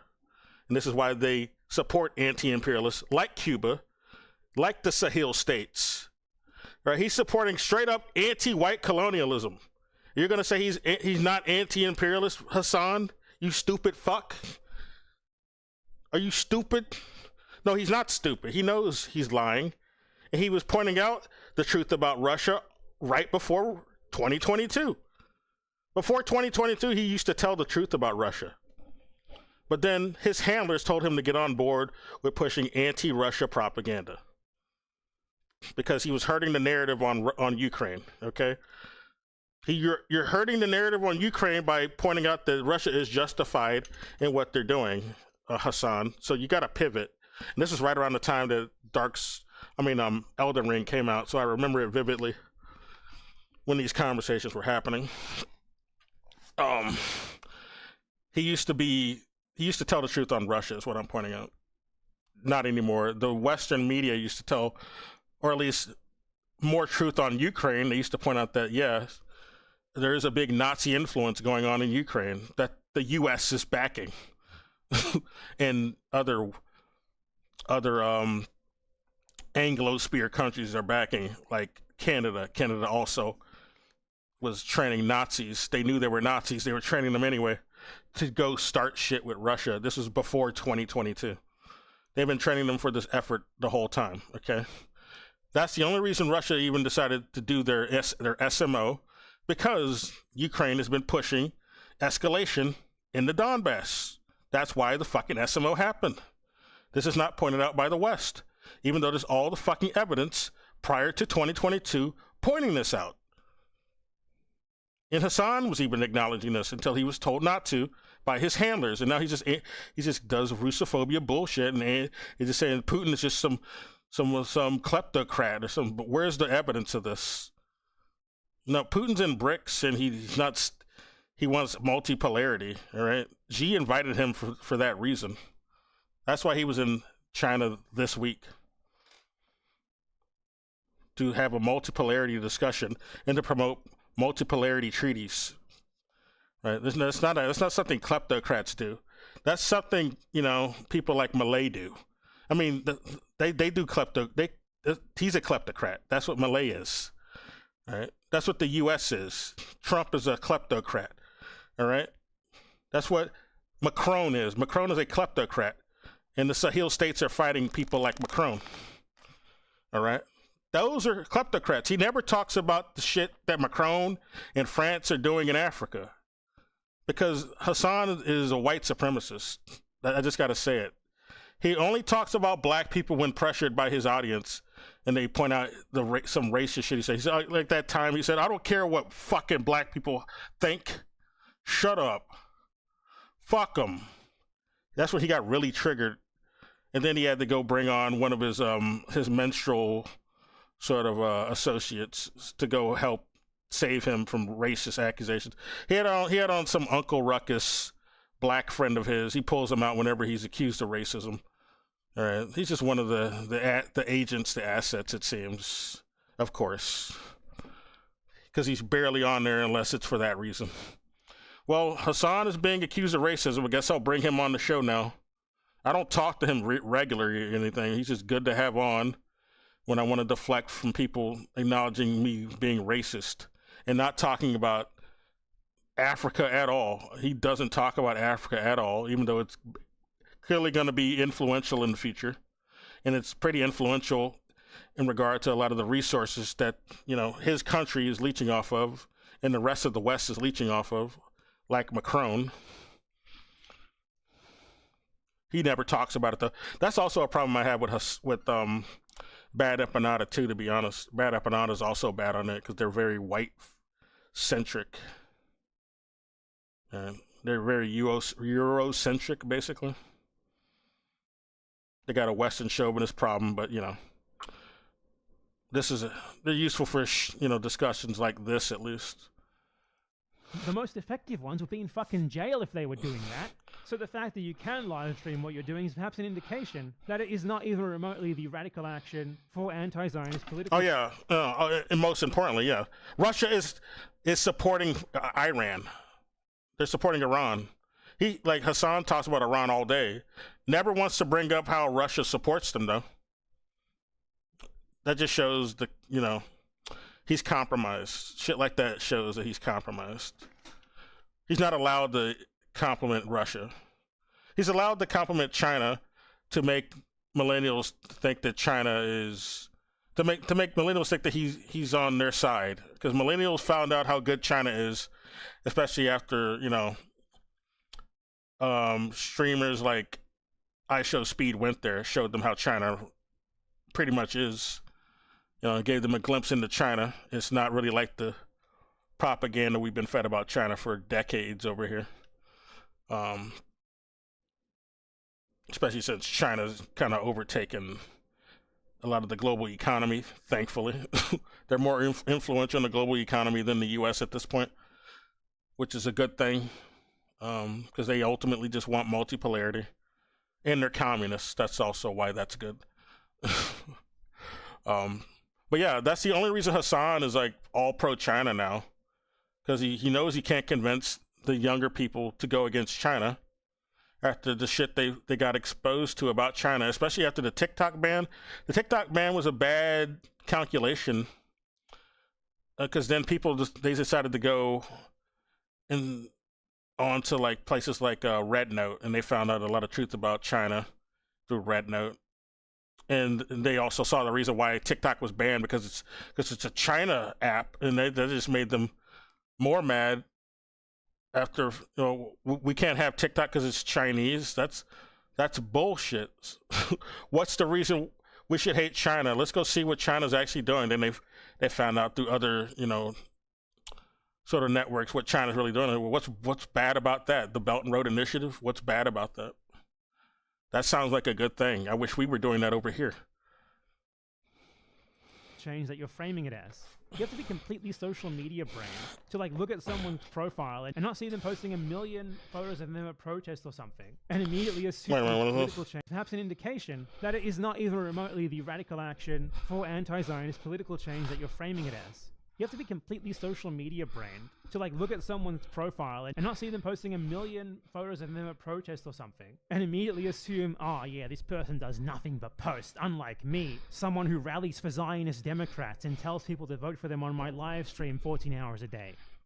And I want to note here that I called the fact... Hassan goes to protests. He goes to No Kings protests that are organized by the DNC via Act Blue Pack. It's two Zionist Nepo babies. that Hassan Piker would just be groomed into being a tool of the Democrats more than a year ago. Here's what I said back then, and it's only become increasingly obvious since I said this, that this is what is happening, that I called it perfectly. Hassan is becoming more and more and more incentivized by the attention that he's getting from the mainstream media to self-regulate. It's similar to training a dog. We're all animals, we're all beasts. If you train Hassan to believe that as long as he keeps advocating for, say, Democratic Party entryism or whatever it is that's making them comfortable enough to do this with him, he gets these interviews, he gets profiled in the end. He's even admitted this. He's admitted this on his stream. Well, I gotta self-censor or else I'm gonna get, they're gonna ban me from the UK. Keir Starmer's gonna ban me, he said. I'm like, who gives a fuck if you're banned from that fucking Anglo trash state? Fuck them. Telling the truth is worth it. I don't give a fuck if you're banned from that bougie ass fucking shitty country, that bog stained country. That country's shit anyway. Fuck that country. The only good about that region is fucking Ireland. That's it. Nothing else there to go for. NYT and GQ or whatever, he will self-regulate so that he gets more of these profiles, more of this mainstream media penetration. Eventually, you know, he's going to make some debate appearances on CNN or something. It's going to go further and further and further. If you think he or you are immune to this stuff, you're totally and completely wrong. I mean, we're watching someone basically be groomed by the mainstream media in real time. This is just the beginning of it. He's going to compromise even more. When he says shit like I just pointed out, he's going to keep compromising until he's like completely... I mean, he's already compromised anyway, but I'm just saying he's going to keep making excuses for why he's got to show his true face until the point there's no difference between him or the establishment we want to like pretty much get rid of and replace, basically.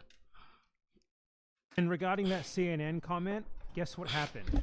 Hassan Piker. So I went on CNN. I was completely fucking right. I called it right down to the CNN stuff. So yeah, as I was saying, it just doesn't make any sense. Wait, what did he say? CNN What? comment. Guess what happened? Hassan. Influencer Hassan Piker witnesses tough conditions in Cuba. So that's why he went to Cuba to what? Shit on Cuba. Because going by this headline, it looks like he's just going there to like help with propaganda against Cuba. And they're not even going to point out why the conditions are bad in Cuba. They're just going to say it's because of communism and not because the U.S. is doing a blockade. I don't know. Maybe if I watch this, that he does confirm the truth that it's the blockade, because at least he does it on his stream. So he can't not bring it up on the CNN. Let me go see this. Let me go see. I'm going to watch this interview right quick. So I went on CNN.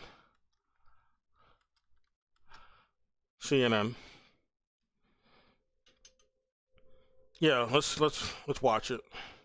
As you guys know, yesterday I was endlessly slandered by Jake Tapper, my #1 op at CNN, and in the process.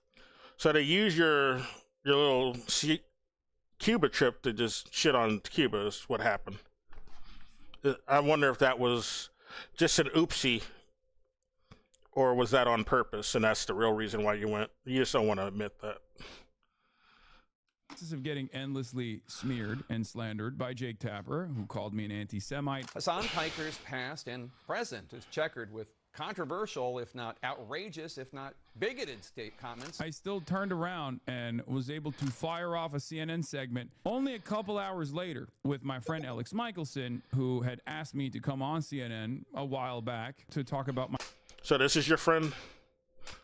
Okay. Cuba trip. Now, what's really funny about that is this creates a very unique dynamic, right? Because on the one hand, Jake Tapper wants to say I'm a toxic person. He wants to get people to, not platform me, not broadcast me, not broadcast my views in particular. But he's never not banned. He's constantly being asked to talk on mainstream media.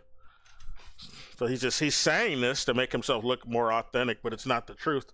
Particular, because obviously his goal there is to say I shouldn't be someone people associate with. They'll criticize him, but they criticize him in like a Trump type of way. Yeah, there was a bunch of criticism against like Trump during 2016, But they weren't exactly canceling Trump. He was being put on every mainstream show they wanted him on. I mean, he was on a bunch of shows. He was on SNL even. So it's not like they were really canceling him at all. So that's the type of criticism he's getting, like Trumpian type of criticism, where he's not really being canceled. He's being, advertised, if anything. Because I'm a bad guy, I'm an anti-Semite, right? Now, obviously, that's a cynical smear, and most people don't believe it, but it is also a testament to how little people believe it, even internally at CNN in some ways. Like, imagine being the boomer who is watching the Jake Tapper segment in the middle of the day, only to then turn around and watch me a couple hours later to be like, wait a minute, wasn't this guy the dangerous radical anti-Semite? Now he's over here talking about how he went to Cuba to deliver humanitarian aid. It is a pretty funny duality here. American TV news anchors wrathful campaign of elder abuse continues. Our vulnerable seniors deserve information dignity. But yeah, it is funny. Hassan the Hun is back from a humanitarian mission to Cuba amidst an oil blockade and power outages. Go show some love to Alex, by the way. He's okay, so he did talk about the U.S. blockade. That's good. His neck out. So I noticed that CNBC, CNN, MS Now love having Greenblatt on. Will they have someone from CARE to talk about Slotkin? No, of course not. Of course not. But yeah, Adam Johnson first says, I simply cannot handle another bogus anti-Semitism scandal. All smoke and no fire. From Corbyn to campus protesters and Mamdani, they all follow the same sleazy script pushed out by Israel lobbyist hatchet men like Greenblatt, who, it's worth noting, regularly texts with Tapper. Last July, I broke down the script with respect to Mamdani. The one targeting Piker is similar. Here's the basic playbook for anyone interested. TLDR. But yeah, Mamdani got the Trumpian type of attacks where he wasn't really canceled. He won the election because they wanted him to. Because he had a backroom deal with Wall Street businessmen. And you know what the backroom deal was? That he's going to do whatever the fuck they want him to do. So that's what he had a backroom discussion on or with to do. All right. So he had that's what I mean. He had a Trumpian type of backlash where he was just really being endorsed. They just wanted to make him look authentic. Make it look like, oh, the deep state's going after him, or the Zionist state is going after him, even though we're the Zionist. We're actually just propping him up on our networks. It's manufacturing smoke, fanning the smoke, and then hoping no one notices the total lack of actual fire. And let us not forget that the totally fake anti-Semitism scandal Jake Tapper and Dana Bash ginned up targeting Rashida Tlaib in September 2024 that was premised on a complete lie that Bash and Tapper vaguely walked back without apology or any accountability. Note, too, that in the first 2 years of genocide from October 2023 until the October 2025 ceasefire, Tapper did not feature a single Palestinian guest on his Sunday morning show, CNN State of the Union. He also ignored Gaza entirely during the height of the famine from March to July 2025. Okay, but what has Hassan said about 9/11? Nothing worse than what Bill Maher has said about 9/11. Yeah, Bill Maher said, some bunch of bullshit. Hell, Rush Limbaugh said a bunch of, or was it? Yeah, I think Rush Limbaugh and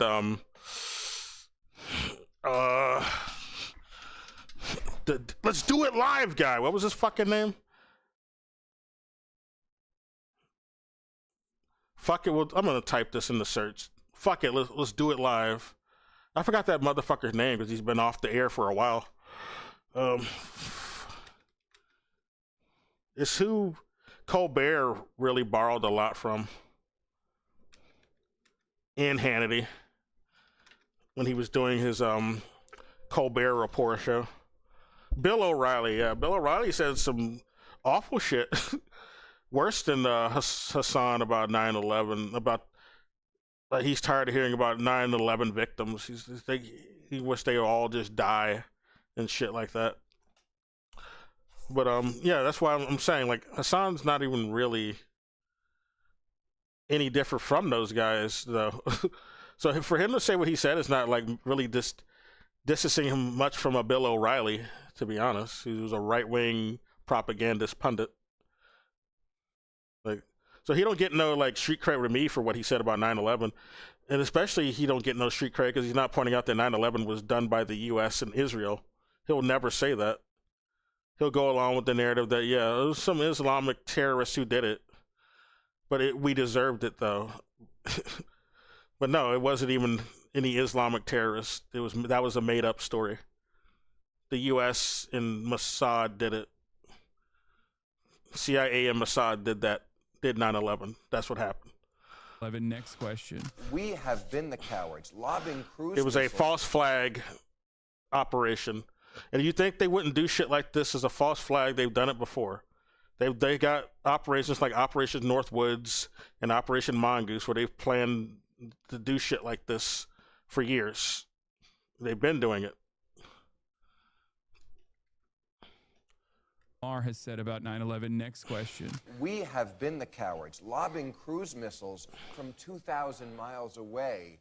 That's cowardly. That is a Staying in the terrible- airplane Yes. when it hits the building. See, when even Bill Maher will even admit this doesn't make it look like Hassan is really an ally just because he'll say what even he said. And this guy's like a big Zionist and neocon, like blatantly. So this is why I'm not really impressed with Hassan, and I don't trust him. And he's already looked at. I mean, I've already looked at him talk about his background in old interviews, where he said he did Fed study at college. He was going to do Fed work. He was in a program where he was going to try to join to do some Fed propaganda. That is Say a what you want terrible- about it, not coward. The Jake Tapper stuff is funny, but what's even funnier, once again, is Gremlo says, imagine being a CNN watcher and seeing Jake Tapper go on an 8-minute pearl-clutching segment with two insane Zionists crying about Hassan the Hun, and then an hour later you see this piece on the same guy doing an aid mission. Really undercuts the whole... Let's get back to this, because I just wanted to see if he ever talked about why Cuba's having a bad time, but apparently he did. I wanted to see the actual interview if he did that, but he commented on it, so I guess I'll just take his word for it there. Otherwise, his audience would have called him out.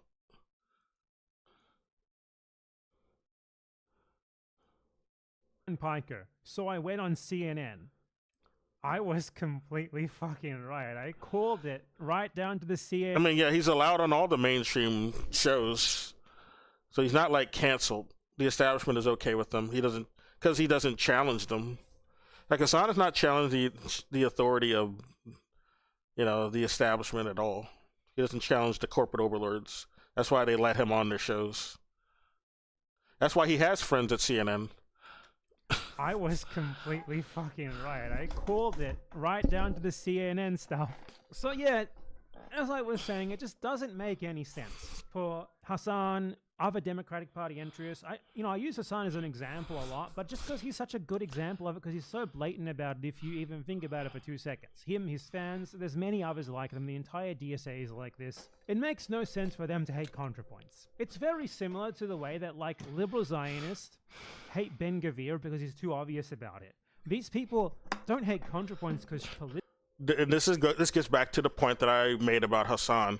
Hassan does not mind what people like ContraPoint says, or he doesn't mind what the mainstream news really says or the propaganda they're trying to do. His only real problem with it is that they're bad about lying. If they were better about lying, he'd be okay with all the propaganda they're doing. Right?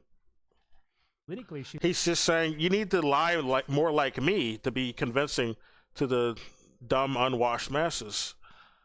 she's functionally different to them because she's not. They hate her because she's too obvious about it. She's too honest about it. Yeah. Fundamentally, they are two peas in a pod with the exact same goals. Vote Democrat. So Hassan Piker is ContraPoints now. He is ContraPoints. He's already been declared Vosh. Now I am also declaring him... Oh, Vosh. He meant to say or Vosh or Vosh. I mean, the subtitles don't get the name right, but he's talking about Vosh. ContraPoints. Functionally, these two people are the same with the same politics. They want you to have the same politics as well. And I think you and the rest of the world would be better served if you said no to this. Both of their political beliefs are, sure, I would love it if we had something better, but something better is impossible. We got to So- do harm reduction, guys. This is the excuse they used to do. Now Hassan is he's basically saying the same thing. We're just saying we got to vote for better Democrats. Okay, but you keep propping up people like John Fetterman, Hassan. You keep propping up like Graham Cracker or Graham Plattner. I call him Graham Cracker because that's what he is. Fucking Klansman. He props up people like that. He's just another Fetterman, though. It's pretty obvious. So yeah, he's not voting for better Democrats. He's voting for more of the same. He's pushing them on his show. He just had another Zionist lady candidate. He pushed her on his show like this week. Yeah. I'm going to advocate for something that I'm presenting as the limit of what is possible, which just so happens to be something slightly center-left of the status quo that does not meaningfully challenge it at all. Don't do anything else. Don't try to work towards something better. Don't put in any efforts. Just reinforce the status quo with me, because a better world isn't possible. Yeah. I swear to God, I'd be right there with you if only socialism was possible, and I am a real socialist. I really truly am. I really truly am a radical deep down, but right now, we can't do anything better than this, so I'm not going to try to work towards anything better, and neither should you. It's this same shit. Self-defeating logic. Same shit. Same shit Lenin criticized. Lenin never said we should compromise on things like genocide and say, yeah, we've got to endorse the genocide talking points and candidates so we can improve things. No. Lenin criticized people who were pushing for the World War I. Right? He was strongly against that. He called you a fucking traitor. And Hassan says he'll make excuses for that. He makes excuses for the military-industrial complex because the public's okay with it. But your job, like Lenin said, you need to fucking educate people who are that way, who are reactionary, though. You got to make them class conscious on that. And you're not making people class conscious on making excuses for that, Hassan. He said he brings up class consciousness. We got to make the people more class conscious, but you go on and make excuses for supporting imperialist wars and candidates who want to do that and want to keep that status quo, like Graham Cracker. He just wants he's not like he wants to be anti-war. He just wants military personnel to get more money.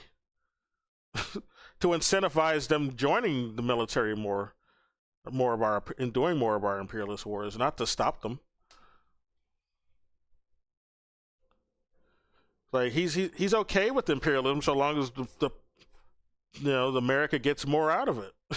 America's getting more of the spoils, or the really chicken scraps, but more of the chicken scraps or the table scraps.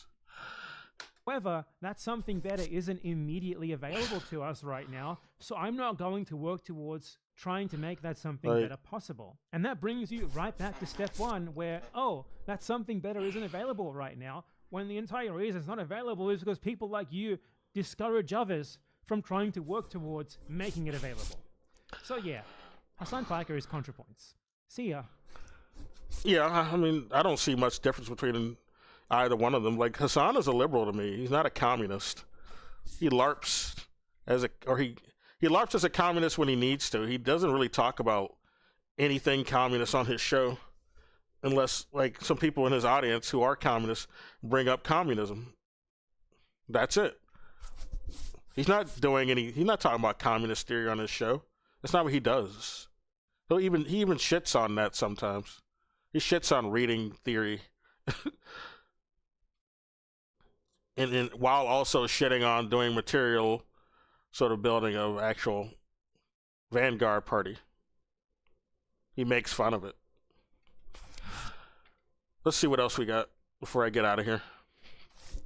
Yeah, we were just watching this crap. Let's see what this is about, I guess.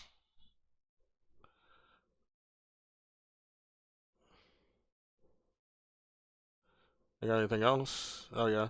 This is an old video. I watched it a while ago. Yeah. Israelis don't deserve to live anywhere at this point. They've already proven that they want to just commit genocide.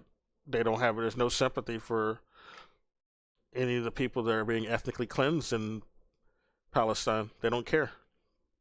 So I don't feel sorry for them.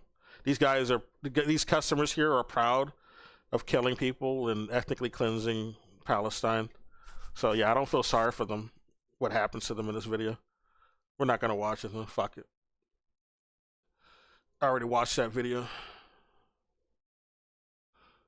I think I will play him, but probably when I end it. Since we watch the criticism of Hassan. I guess we'll just go through a video of his. I just wanted to see if there was another one. I thought I had another one up, but we'll just watch this one. It has taken the Trump administration just 2 months to race through all 5 years of the Johnson administration's Vietnam policy. Entry, escalation, frustrated stalemate, and negotiations. Now it's on the Nixon administration's turf. First, blustery threats, then gradual realization of the need to extricate via an unsatisfying deal. If this pace holds, the intervention in Iran should be over in another few months, by which point the recriminations will have already...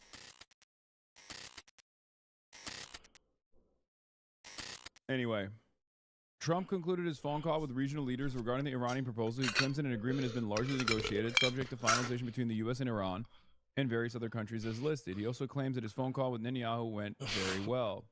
Laura Loomer being Trump's duff because he looks almost normal next to her.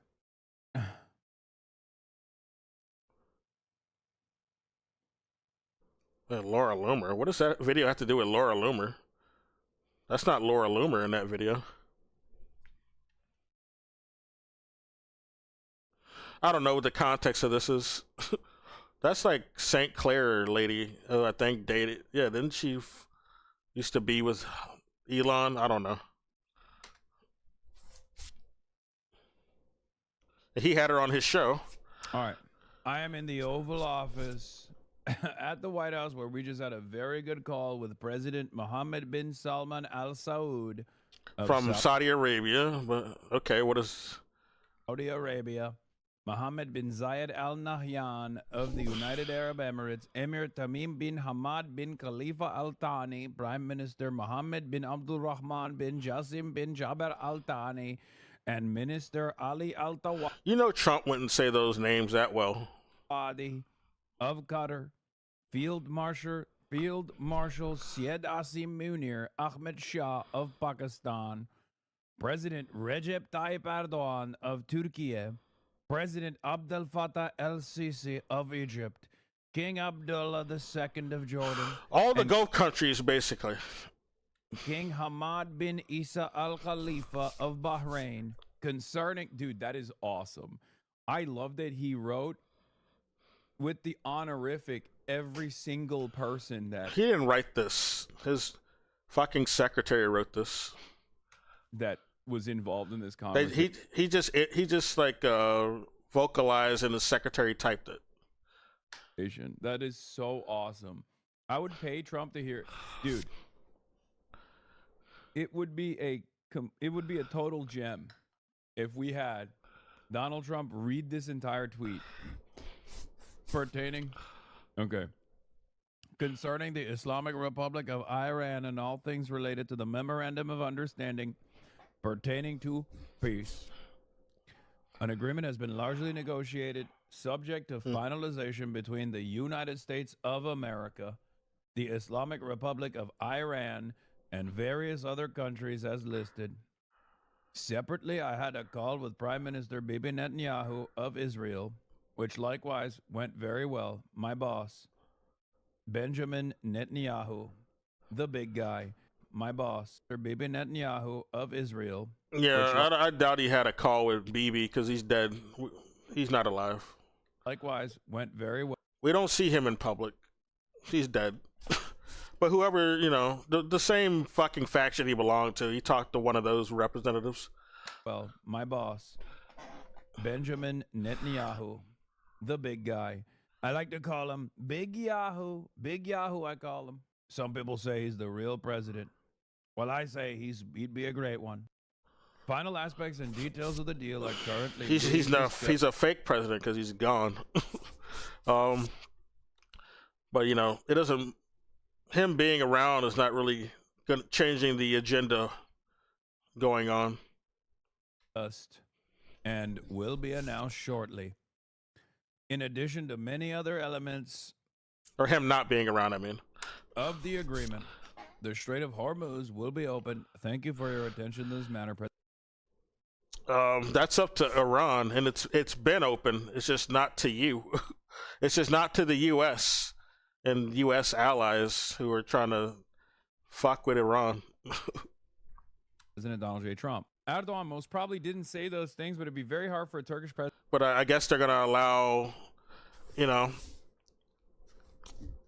they're gonna allow U.S. to get some oil through there, is what I'm guessing. I don't know how true this is. I got to hear from Iran. Presidency to deny it.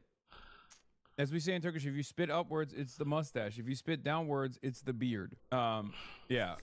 Thank you, President Erdogan. President Trump is a leader the world has been awaiting for centuries. Like, the Strait of Hormuz was already open before you attacked Iran, though. So you just accomplished what was, if this is true, you just accomplished what was already in place before you attacked Iran. Fucking idiot. He doesn't just talk about strength, he embodies it. Why does he do this stuff? It's very funny that he'll just like, wait, he deleted the post? That's awesome. Oh, he did. It's just like, here's the thing, okay? All the other presidents, all the other world leaders, they said they love me. They said, Mr. President, your pee-pee is so large. Yeah, they just never say it in public, though. They never say it in public for some reason. But they told me, though, in private. It's big, it's veiny, it's girthy, Mr. President. We love you. Yeah, we said that. Don't we love it? No, China's not in the Epstein list, so I doubt they were looking at your penis. Yeah. Folks. That's what they say to me. I say, why are you talking about my penis? Why are you doing it? My mom is watching. Uh-oh. Sorry. Also, apologies to Ashley St. Clair's mom as well. If she's still watching, you know, apologies. You can't help yourself, huh? Yeah. St. Clair, she was a famously Islamophobic person, but he had her on his show to redeem her. I don't know how much she's changed, but it's kind of odd that he'll redeem that person. But won't bother to like condone voting against sending weapons for a genocide because of a person who's associated with this attempt. Like, is that are we really gonna do like pettiness like that when this is about stopping arms, stopping a genocide? Like, that's not really the important issue at that point. But I'll bring on this thought who was really racist to redeem her ass for no reason, really. This isn't going to save any Palestinians or anything, but I'm going to bring her on my show to redeem her. Yeah. All right, Fars, latest news on the negotiation details. If the U.S. does not show flexibility, the negotiation will fail. This is from a couple hours ago. A knowledgeable source close to the negotiation team. Although the Americans have retreated from their initial approaches and accepted many of Iran's positions, there are still 3 serious points of disagreement that, if not resolved, the negotiation will not take place. First, the issue. Iran has announced that it will not enter negotiations on the issue in this round. Only if the other side implements trust-building conditions will the issue be discussed in the next round. Second, blocked funds. The blocked funds must be transferred. The second and fundamental condition for Iran to enter negotiations is that Iran's blocked funds are first transferred and released. Without this happening, we will not enter negotiations at all. Third, transfer. Wait a minute. First, go back to the first point. Many of Iran's positions.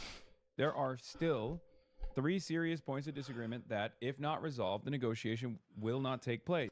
So this is a fake negotiation that he's just saying happened. That's what my conclusion is. No, it's Iran's decision or nothing. That's what the actual ultimatum is. You get no say here, America. So you didn't agree to anything Iran wanted. There's no agreement. You will not be getting any oil. Other countries will be getting oil because they've agreed with Iran, right? But you will not through there. First, the issue. Iran has announced that it will not enter negotiations on the issue in this round. Only if the other side implements trust-building conditions will the issue be discussed in the next round. So Iran rejected this bullshit. Yeah, rightfully so. Again, block funds. The block funds must be transferred. The second and fundamental condition for Iran. Didn't you block funds to Iran?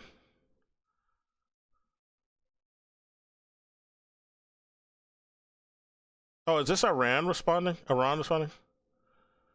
Okay, yeah, this is Iran's response. Okay, so On to enter negotiations is that Iran's blocked funds are first transferred and released. Without this happening, we will not enter negotiations at all. Third, yeah, Iran's control over makes the Strait sense. of Hormuz. Another disagreement is over how ships pass through the Strait of Hormuz. The U.S. insists that the strait must fully return to previous conditions, but Iran says it only commits to returning the number of ships to the previous status. The meaning of this is that Iran, with its own model, determines the number of ships allowed to pass and Based as fuck, as it should be. They were being too nice by just allowing all the people through that they were, all the ships they like. The U.S. should just be blocked forever, as far as I'm concerned. Fuck them. The U.S. fucked up. They don't deserve any forgiveness. They got to give a lot of fucking concessions before you even consider letting them back through the Strait of Hormuz. only permits as many as it accepts. This means that ships must pass under Iran's management and exactly through the route Iran specifies. Based. So Iran Based is as fine fuck. with reopening the Strait of Hormuz to previous levels of transit, but basically saying that the only way that you can get that is if you go through Iranian ports with Iranian control. Wouldn't Based. this be a worse deal for the United States compared to JCPOA? Yes. It would. Fuck them. Who cares? No matter what happens, of course it's going to be a worse deal for the United States in comparison to JCPOA, because during the JCPOA, Iran had not maintained military control over the Strait of Hormuz, Yeah. and Iran had not withstood American They had a attacks. much better deal. The U.S. had a much better deal before, and they fucked up now. And they'll never get that deal back. And had actually survived American attacks, with the United States of America burning billions of dollars of assets, numerous radar systems, and also a shit ton of standoff munitions that they had in their stockpile for peer and near peer adversaries. So Iran has more leverage in this circumstance than they ever did during the JCPOA. As a matter of fact, during the JCPOA, the United States of America was coming at it with all the leverage because they had destroyed the Iranian economy, right? The JCPOA gave Iran something that they wanted, sanctions relief. And Iran didn't have much in exchange that the And Trump removed that. He got rid of the JCPOA, which was because Israel wanted it, I guess. It was no benefit, though. It didn't benefit you guys. Made things worse for you. Now look at you. Now Iran doesn't have to, listen to any of your requests about nuclear deals. All right, they were abiding by your nuclear restrictions with the JCPOA. Now they don't. They don't have to. They don't have to, and they shouldn't. I say they need to build the nukes. They need to be more like DPRK. So no one will be stupid enough to ever fuck with them again. U.S. or Israel, fuck them. They get what they fucking deserve. And I think Iran needs to build more nuclear armaments anyway, just to stop the Samson option that the Israel want. They have. They have that bullshit Samson option. No, fuck all that. Iran, you better build those fucking nukes so you can stop that shit. Stop any chance of that shit. We don't need that opportunity. We don't need Israel having that type of opportunity. Fuck them. United States wanted, with the exception of enriched grade uranium. The only way we know if this is finalized or not is if this New York Times reporting is correct. Once Trump's co-pilot against Iran, Netanyahu is now a mere passenger. Netanyahu's a mere passenger to hell. He's dead. Breaking. Trump announced after having had phone calls with leaders of Saudi, UAE, Qatar, Pakistan, Turkey, Egypt, Jordan, Bahrain, and separately with Israel, a deal between the U.S. and Iran, subject to final approval, has essentially been reached. If you were wondering why warmongers in Washington have been freaking out, it's because of this. Peace is their nightmare. A few points. One, Trump knows he will be attacked for this deal. The regional anchoring of this deal is not only important for its viability on the ground, but it also gives him a degree of protection in Washington. Obama managed to get massive international backing for his deal, but limited the lukewarm anchoring in the region. Trump uses the Islamic Republic of Iran instead of just Iran, which will be noticed in Tehran. I didn't even actually pick up on that, but that is a fairly large concession. in an official communique recognizing the Islamic Republic of Iran implies that you're no longer invested in regime change and you're invested in... it means you lost. It means bow down, you stupid bitch. You should have never dared to raise your hand to us. Get the fuck out. With the existing government. Because that's the current government of Iran. Current government of Iran is the Islamic... Oh, this is another point I have about fucking Hassan. Is that really pisses me off. Like, yeah, he acts like a communist, anti-imperialist, but his words for Iran are also bad. Like he said recently, even he said he doesn't support the IGRC because they're like MAGA, they're like the Republicans, and I'm not a Republican, so I don't support them. Like, in what way? How are you comparing the fucking smooth brain tapeworms of MAGA and Republican Party to like the fucking respectable and professional IGRC? Are you crazy? They don't even compare. IGRC aren't condoning blowing up school children for girls or anything. They're not blowing up children at all. That's not what the IRGC is condoning and making excuses for. You don't see none of the IGRC in the fucking Epstein files. That's for damn sure. The IGRC aren't fucking racist either. They were very black liberation. They're very pro-black liberation. Very anti-imperialist. So in what way are they like fucking MAGA or the Republicans, motherfucker? This is that sly, slick shit he be slipping in when he's talking. Indoctrinating his young audience with this type of shit. Yeah, the IGRC are as bad as the Republicans and MAGA guys. So I don't support them or their struggle. Like, what the fuck is it? The same shit with Hamas. It used to be like this with Hamas before. And then he got backlash, and then he started, he started not criticizing Hamas as much and saying they're good now. Or he just doesn't criticize them as much. Like, this is the thing I don't like about Hassan, because the mask slips occasionally. If you watch his shit for enough, you will catch it, and you will see where his true allegiances lie, and that he's just a plant. I want him to dare say that IGRC are as bad as Republicans or MAGA in this fucking video. I dare you to say that shit again. He said it only a few weeks ago. Like a month ago, it really like set me off. This was after, like just a little bit after like the whole war against Iran started. He said this dumb shit. Not even a little bit. It was like in the middle of it. Like, so he had no business saying that at that point. That's true. There are some other indicators that a deal might be imminent. I am not going to believe it until I see it, but one of the major indicators is, what are Israelis saying about it? How much is Lindsey Graham hyperventilating about it? How much is Mark Levin hyperventilating about it? It's not up to them. They have no choice in the matter. There's nothing they can do. How much is what is John Fetterman going to say when he finds out, when his handler tells him what to say? This is how we can arrive at whether or not a deal is imminent. Like, accurately predict whether or not a deal is imminent. Because, like, anytime the American side has come close to an actual deal or has moved the negotiations along in a more productive manner, you hear from these groups. Their cortisol starts spiking.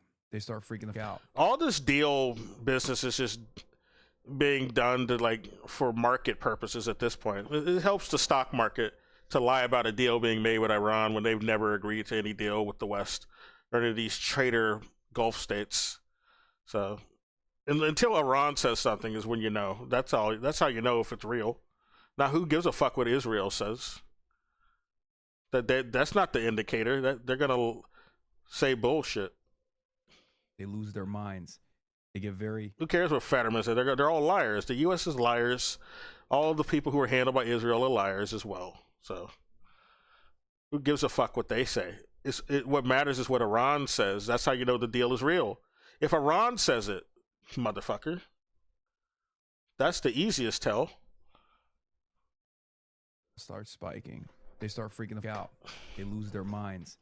They get very angry, and they start talking about how Donald Trump is actually betraying long-standing peace by not destroying Iran, right? In summary, the two sides have not crossed the finishing line yet. But he can't. It is now visible. There's nothing he can do to Iran. That's the long and short of it. Otherwise, Israel, go do something about it. If the U.S. isn't doing the job, go do it yourself. See how well you do. And within reach. Let's take a look at some of our favorites now. Mark Levin. Houston, I think there may be a problem, Mark Levin says. Israeli officials say U.S. envoy Steve Witkoff is trying to secure an agreement at any cost and is the one pressing President Trump not to resume fighting, according to Israel's Channel 12. Let's be real. Donald Trump already lost. Yeah, he did. Already lost. Iran won. Yeah. It was an unambiguous. You finally said something correct. Victory for the Islamic Republic of Iran after the second week. One might even say that it was an unambiguous victory when the Mosaic defense system kicked in automatically in the aftermath of the decapitation strikes. That's it. You can cope, but I've been saying this basically since like the 8th or 9th day of Operation Epic Fury. Epstein's Fury. No, Epstein Fury. Yeah, okay, he said it. Okay. Epic Fortnite fail, whatever you want to call it. Because once Iran showed the United States of America that it was not going to stand down, and showed the United States of America that the regime was intact because they were fighting for survival. America was fighting for domination. Iran was fighting for survival. Iran won. And every day that passed... You look at Hassan, he looks like he's disappointed. No, you should be happy that Iran won. I don't know why he's looking like that. It's weird to me. It might be another tell. I don't know. Iran and the government was not falling apart. Iran was not destabilized. Was a day where Iran was showing the rest of the world how much it was winning. What is this opening paragraph from Foreign Affairs? It has taken the Trump administration just 2 months to race through all 5 years of the Johnson administration's Vietnam policy. Entry, escalation, frustrated stalemate, and negotiations. Now it's on the Nixon administration's turf. First, blustery threats, then gradual realization of the need to extricate via an unsatisfying deal. If this pace holds, the intervention in Iran should be over in another few months, by which point the recriminations will have already begun. That is an incredible opening paragraph, and it is also 100% true. Look, all the agents, all the Hasbara agents are fucking chirping on the time. Let's read this. Once panic. Oh, it's Glenn Greenwald's tweet. He's responding to somebody named Emily Schrader. If President Trump actually agrees to the deal, what's that? Being discussed, it'll be worse. Is this a Israeli? Might be an Israeli. If President Trump actually agrees to the deal being discussed, it would be worse than a JCPOA for the region and the world, and will likely find his okay, you're a Zionist, so I guess you are Israeli. As that of weakness and failure. Okay. Once panic and desperation get near, they don't even try to hide their core belief that the overarching duty of the American president is to serve Israel. Yeah. That's some pro-Israeli bullshit. Emily Schrader is a shill. Or an Israeli. I don't know. Timeline. So perhaps the deal might be close. The more you hear panic from these groups. Let me look up Emily Schrader. She might be important. I'm looking her up on another window.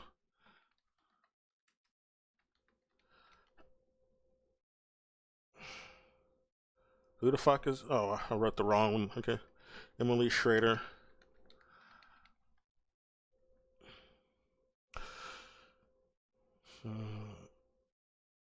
Yeah, she's an Israeli journalist. Okay.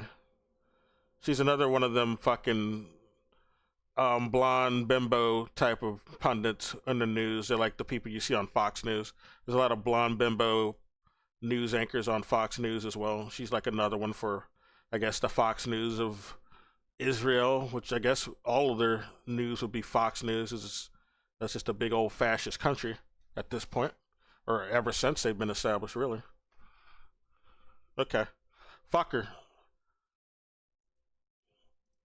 The more you hear panic from Emily Schrader, who is literally an agent of the state of Israel, right? Like Lindsey Graham, de facto agent of the Israeli state as well. So he knows it. He knows who Emily Schrader is. Okay, and they panic, the closer we might be to actually securing a deal here. Okay? As I've said over and over again for the past couple of months now, Iran had already won. It was up to Donald Trump to stop the bleeding, right? And the only way to stop the bleeding is with a graceful exit. And the more time that they spent on this tit for tat, this back and forth, the more time that they spent trying to do an additional blockade on the existing Strait of... And I was foolish because they were getting hit when they were trying to do the blockade. So they had to move so far away so as to not get hit by Iran artillery that they were basically no effect on the Strait of Hormuz anymore. They couldn't block the Strait of Hormuz. They had to move way too far away from it to where, you know, they'd be influential there. So yeah, that whole blockade attempt didn't work out so well for the U.S. Hormuz blockade was just more hemorrhaging, more bleeding of confidence that people have in the might of the American military. What the fuck is this? Coke Bert? What the fuck is... He's never seen Coke Bert. This is his first time. You've been on Twitch this long? I've been saying that degenerate shit for years at this point. I don't understand Coke Bert, though. That's stupid to me. I don't know why this is a popular emote at all. It's fucked up and degenerate. I don't like it. I don't use it because it's stupid and degenerate. This emote, bro. That's amazing. Wow. I've seen this one, yeah. Tylenol Bert is really funny. Why is this little Bert eating all the drugs, both legal and illegal? It's terrifying. It's kind of scary. I don't like it. Take the drugs away from little Bert. He loves drugs. And now he's doing scuba? No, this is a different kitty cat. Bert is a fucking drug addict, dude. I mean, it's brain rot. That's all it is.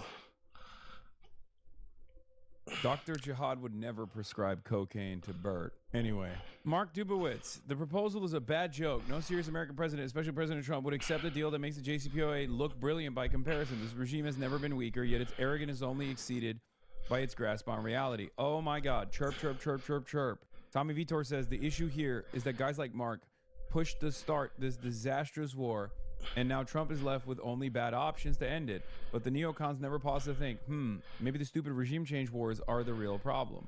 Yeah. Dr. Jihad. That's the problem. Would never prescribe cocaine to Bert. Okay? That's crazy. Maybe Tylenol, but not cocaine. I'm fine with Bert becoming autistic. There's a Fent, Bert. There's a Fent. Why do we keep cutting back to this dumb shit about Bert? I don't give a fuck about Bert. This emote is just stupid. And dominating the entire region, and specifically Iran, which is obviously the most consequential regional actor. They're not thinking about long-term consequences for the United States as far as force projection capabilities. And if the United States force... This whole thing is an hour. I'm not going to watch this whole thing. Projection capabilities diminish as it has... what that means, like how reliable of an ally they can be for it. This is the double-edged sword of capitalism. You allow the capitalists to overcharge for everything. Eventually, your wars are going to become too expensive to do. And this is perhaps why at least the U.S. lost at the time against Vietnam. It's because the war became really too expensive for them. So they couldn't continue the war against Vietnam. And there was the option to nuke it, but then they were afraid that the Soviet Union and China, which had nukes by the time they even just considered that idea to nuke Vietnam, they were afraid that they'd retaliate against the U.S. if they tried to nuke Vietnam. I think that's the real reason why they didn't actually end up nuking Vietnam. And, seems to be the same situation for Iran, who doesn't have nukes, but they have allies who have nukes, such as China and Russia. And that's why they don't even consider that option. Israel. They just wanted to expend. Oh yeah, DPRK too. They said they fire up some nukes if they even dared think about trying to fucking nuke Iran. They would hit Israel first too. They said, yeah, we're gonna hit Israel first, by the way, if you even dare do that. All American munitions down to the fucking bone, as long as it meant destroying Iran. That's the whole point for them. That's why they're mad. They're not mad because Trump failed. They're mad because Trump stopped. From their perspective, they wanted Trump to keep going. They wanted boots on the ground. They wanted things that perhaps Trump was never willing to give. That's why they're crying. Once panic and desperation get near, they don't even try to hide their core belief that the overarching duty of the American president is to serve Israel. Yeah, America doesn't have the will. America doesn't have the military capabilities of continuing an operation like that. Because what is required at this point to do a real regime change in Iran is not just an aerial bombardment campaign. That much is clear, right? We've seen that. What is required is boots on the ground, military warfare.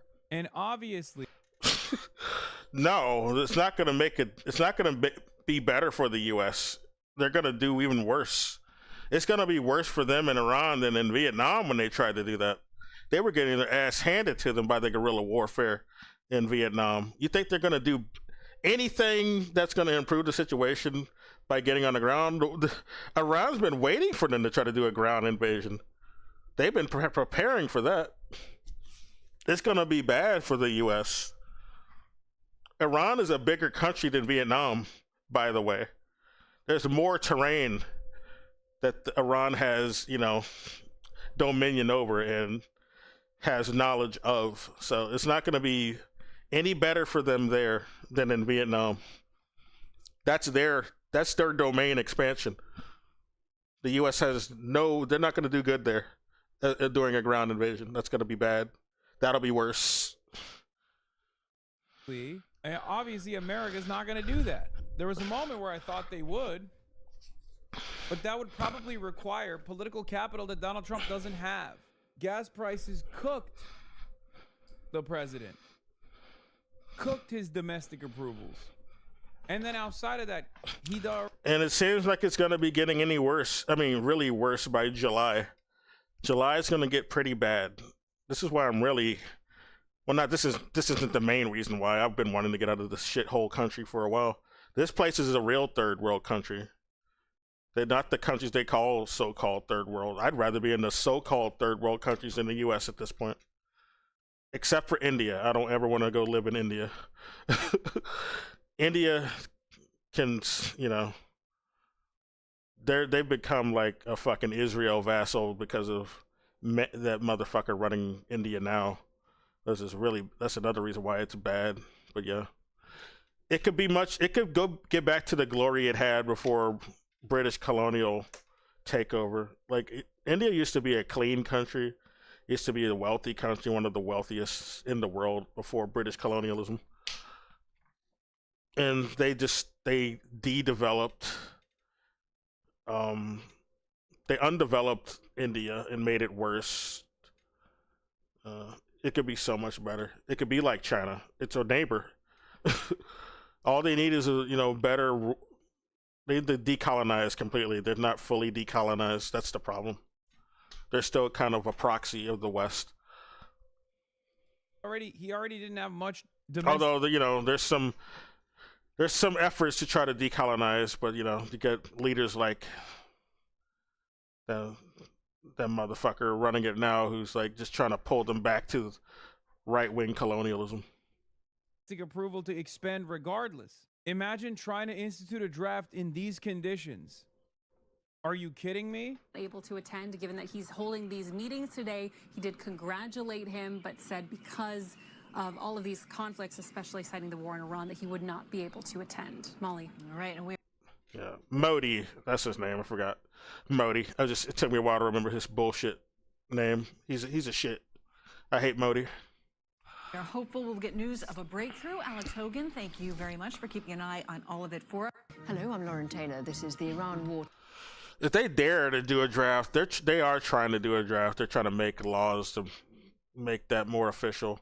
They're trying to do more restrictions at the airports to contain people who try to leave in the scenario of a draft. So that's why that's why the airports are getting worse, and they're closing down other airports who refuse to go along with this. What was it, Spirit Airlines or something? They got shut down recently, one of the airports, because they refused to go along with today on something. I forgot. Daily Briefing, which will...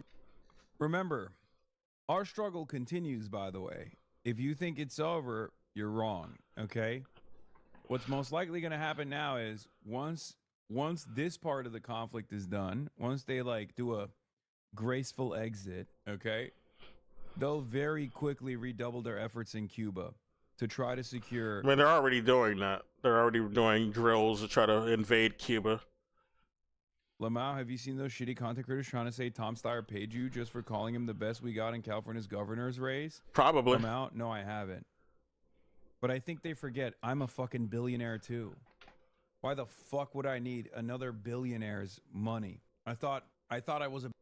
You're a billionaire? I don't think he's a billionaire. I think Hassan's like, he's got a few million, yeah. I never thought he was a billionaire. Billionaire already. I mean, look at me. Look at my suit. Look at my swag. Look at my enemy. Only billionaires make enemies with other billionaires, obviously. Duh. Should have known by now. That's right. Don't ever say I'm a fucking broke boy. Did he really endorse Tom Steyer? Oh, that's another reason to really dislike him, though. He shouted out Tom Steyer. Did he really do that? Let me go do a search. I'm not watching this entire video anyway, so I'm just going to go look at it now. Tom Steyer, Hassan.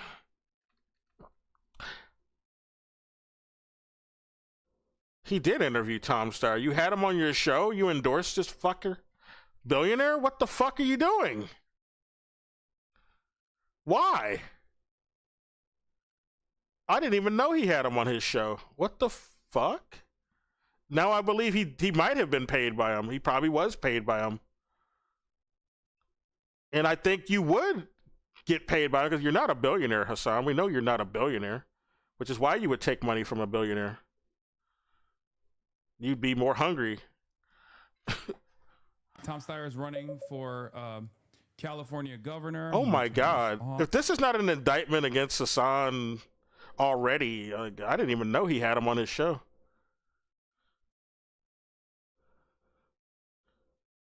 He knows he's a billionaire. He wasn't clueless. Why? Are you gonna gaslight us that this is the good billionaire like the people did with Trump? He's a good billionaire guys, because he's against the deep state. Are we gonna do the same gaslighting with this guy just from a fake cosmetic left perspective? What is this? I gotta look at some of this. Off real quick as well, and we're very excited to have you here. First and foremost, he's an environmental activist. Okay, well then why don't you support the Green Party at that point? He got all the smoke in the world for Jill Stein. You shit on them building a third party. You don't even have her on your show. That's an environmentalist party.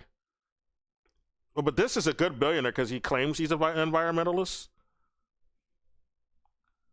Foremost, this is a question that I ask every single candidate that sits next to me on the broadcast, which is the Zoran method. What are your five top line policy? I honestly don't know what genocide means. So did Tom Steyer really say that bullshit? Are you kidding me? We got a billionaire on Hassan's stream before GTA 6. I'm surprised this doesn't have more thumbs downs. Unless they got deleted, they might have got deleted. And some of these thumbs ups might just be bots. The billionaire talk confirmed. Like, look at the fucking. I'm just going by the comments. It shows that this might be inauthentic. I'm not seeing one kind response on this billionaire. We need to reinvent capitalism. I don't think he understands what show he's on. No, we want to get rid of capitalism. I think he does understand what show he's on because Hassan's not really trying to get rid of capitalism. Let's be real. He's not an actual communist. He doesn't even want to make steps to even like improve things. Like, he'll say lip service, but he's not really serious about trying to get that effort going. That's why he's promoting this guy, this billionaire. You don't see like. Okay, let me just read more of this. Trust a billionaire to save us from the billionaires. Okay, bro. Tom's not an idiot. He knows what genocide means. Yeah, so Tom said that shit. Oh my God. I don't know why Hassan thought this was the play. He thought this was the play? What the fuck is with that answer, though? I don't know. I don't even know what genocide. What the? Yeah, people. That would make me really suspicious. This guy wants to promote genocide and doesn't want to draw attention to the fact that he's involved in promoting genocide. I mean, he's a billionaire, so most likely he's doing genocidal shit and funding it. I spoke with Steyer personally at the California Democratic Convention in San Francisco and asked him the question of recognizing the crisis in Gaza as a genocide alongside my Jewish anti-Zionist friend. And he shook my hand firmly and danced around acknowledging it as such, but he essentially gave me a wink and a nod about it. Like, what? That sounds like he's proud of it. He's proud of the genocide.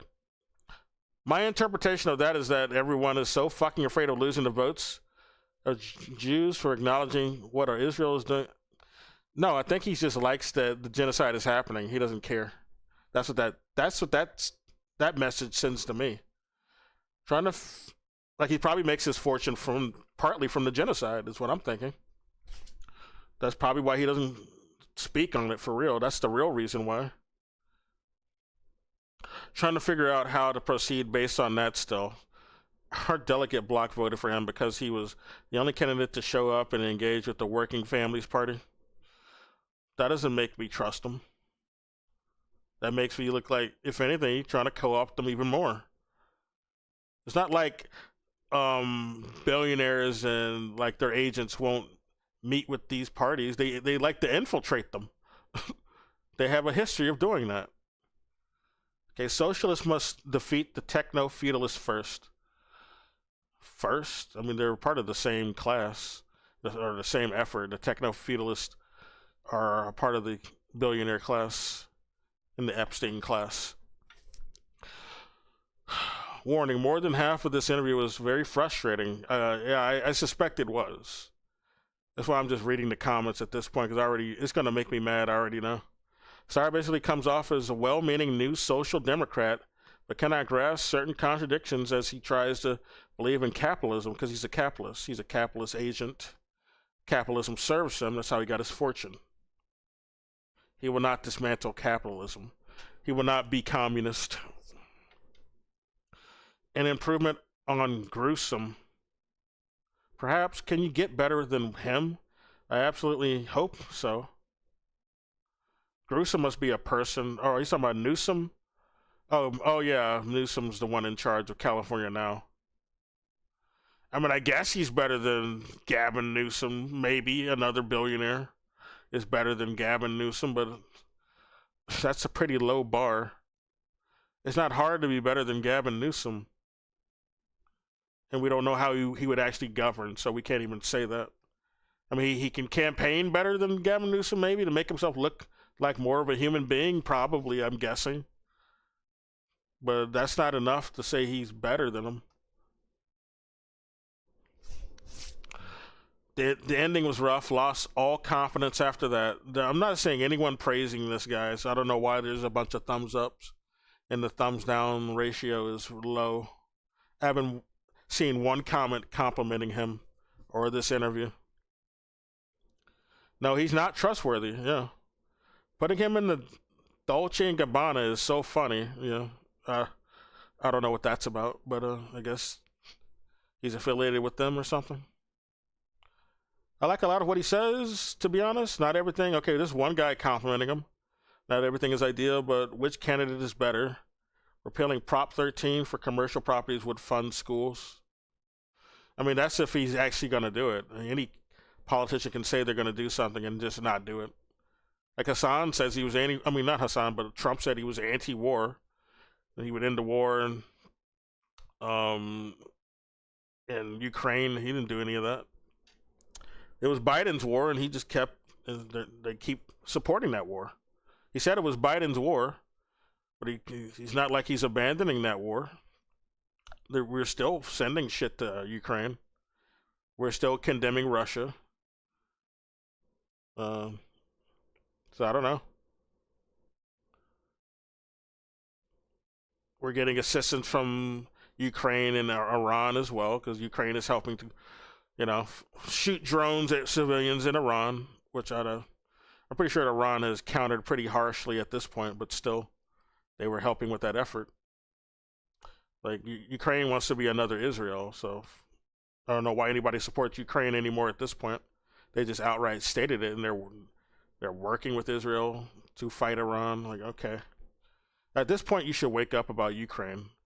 And it should tell you the U.S. never supports good countries. It is always supporting the bad guys. It is always supporting the fascists.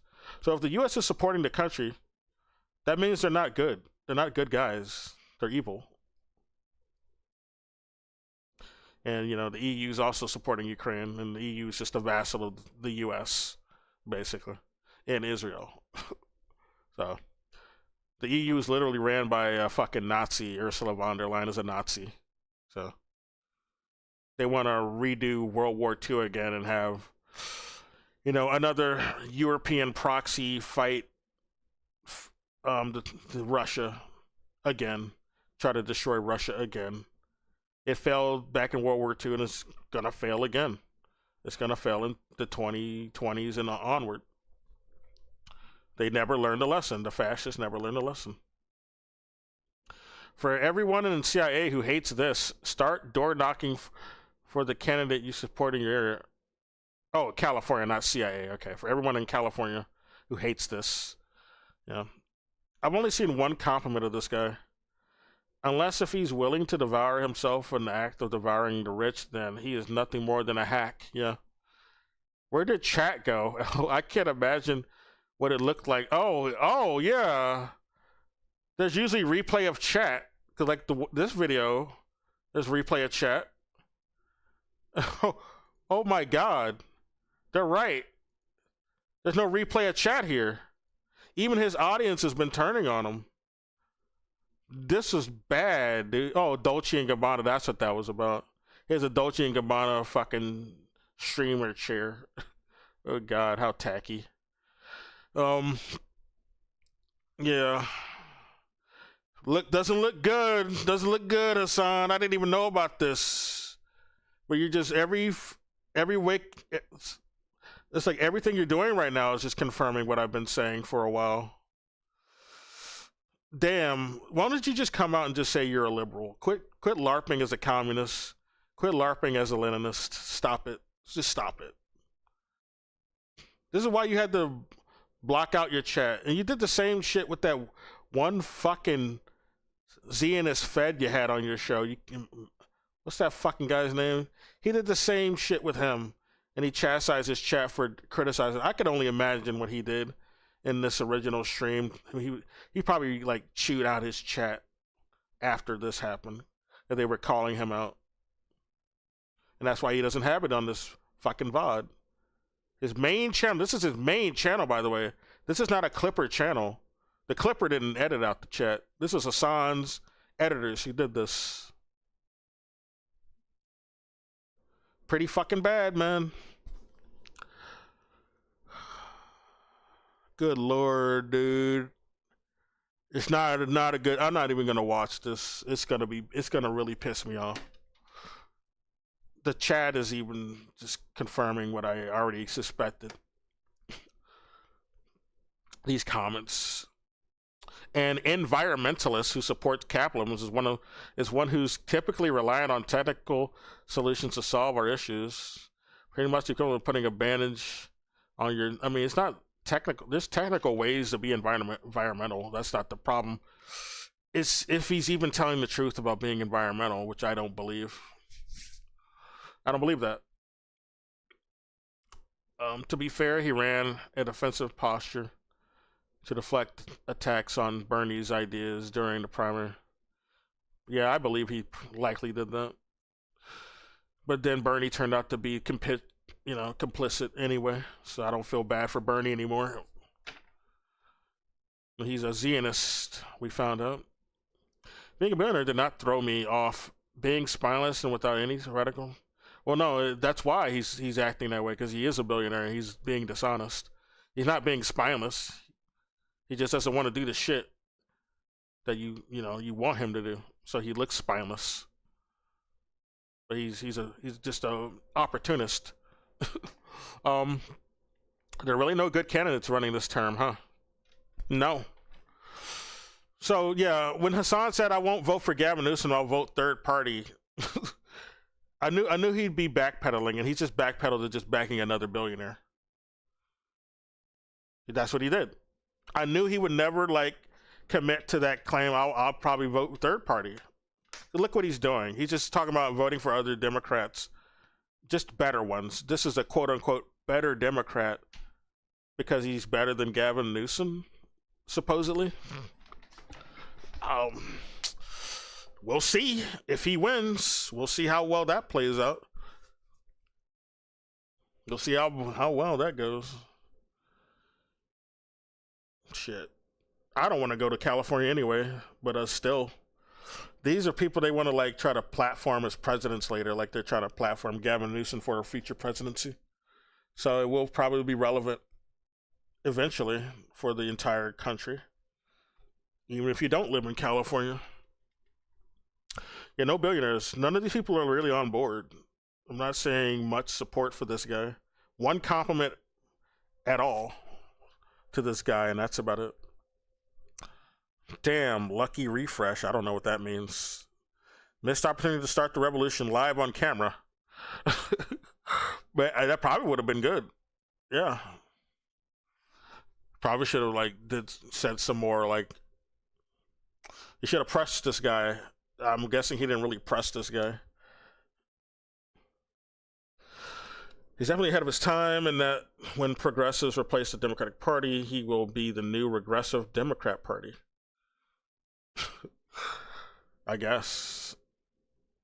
We're going to get a Republican top two, aren't we?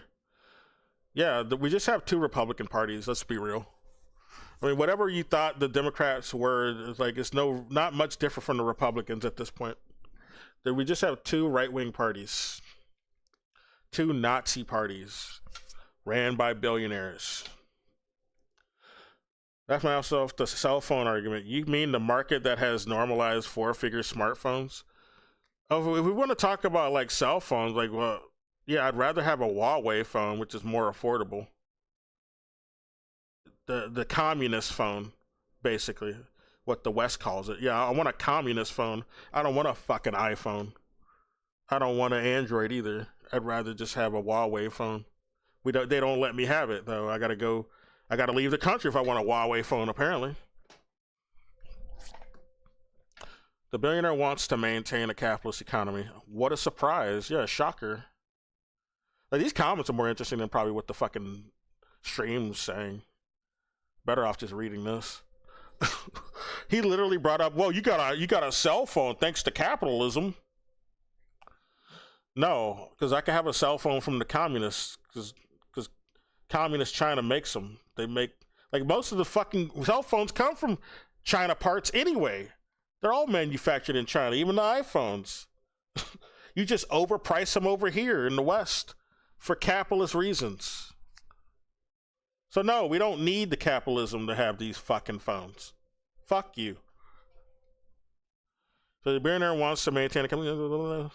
I'm glad he's running and considering voting for him. Appreciate the okay. Well, this is another one who's complimenting. They might be a bot though, because They didn't really say much on why they like him. Probably a bot. This is a very bot type of comment too. It's very sterilized. To be honest, I'm not even gonna watch this one after reading this comic. I know, man. I'm like really not in. I know it's gonna make me mad. Already looking at the fucking premise. And I was already not liking Tom Steyer already without even knowing that he was on fucking Hassan's channel. I didn't know he came on his stream at all. I didn't know he ever interviewed him. You mean you had that motherfucker on there? What the fuck are you thinking, Hassan? You think this is good optics? He's always talking about optics. You think this is good, though? This is a good optic, huh? I don't get it, man. I mean, I do get it because I know what he really works for, but still. You're not really lying. You're not really doing good lying here, Hassan. You talk about you need to be able to lie. I mean, that's his real contention, that the mainstream and establishment are not able to like lie better to the unwashed masses. He's not doing a good job with stunts like this, that's for sure. No, get Ramsey Robinson. Yeah, Ramsey Robinson, I like him. Except, well, actually I don't really like him because I like him more than this guy, that's for damn sure. Ramsey Robinson is good for that. He's better than this guy, but still. My problem with Ramsey Robinson is that he's against building the Vanguard Party, which is stupid. You're showing you're inauthentic when you're saying you're just outright stating that. That's my problem with Ramsey Robinson. But he is better than this guy at the very least.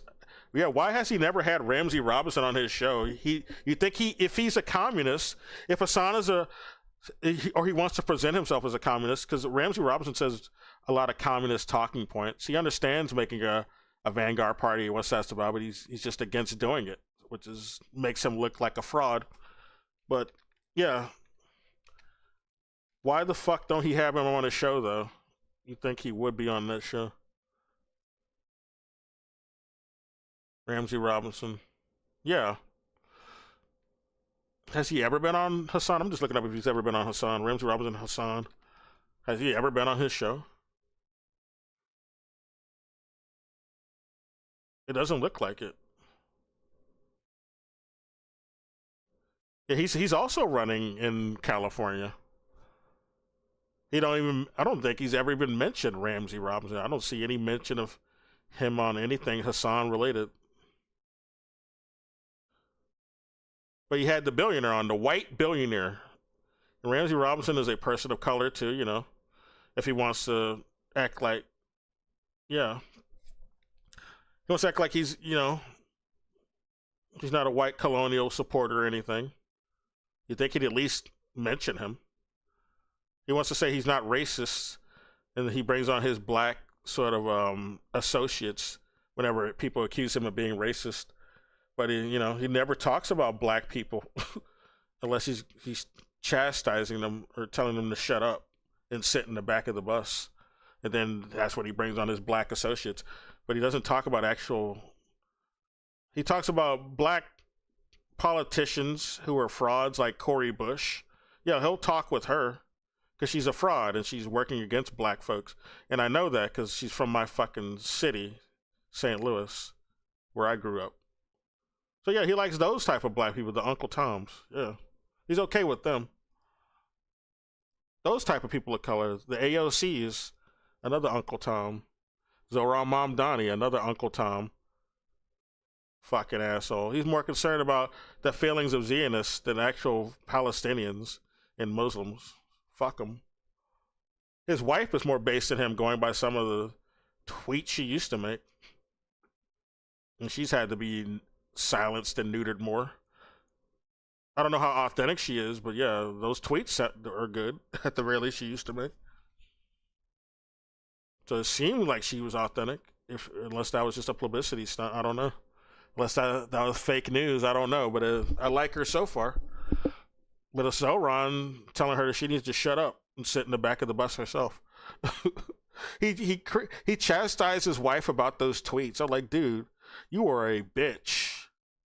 Who are you married to? You married to you married to your wife or Chuck Schumer? Shut the fuck up, dude. Tell Chuck Schumer to go suck a dick.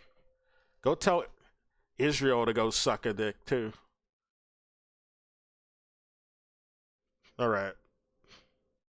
Yeah, Zoran doesn't have any integrity. He's a Trojan. People like that. Oh, that's something about Asmongold. Where was I? I'm gonna read a few more comments and I'm gonna get off. I can't be on here all day. I do have shit that I need to do. But good lord. Yeah, see, all this chat's here. Not in this interview though.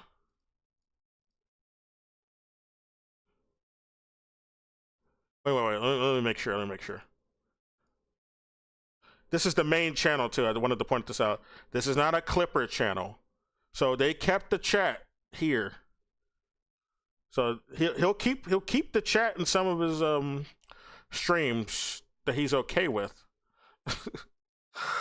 But as we see with this interview, yeah, on his main channel, the chat is gone, of course, yes.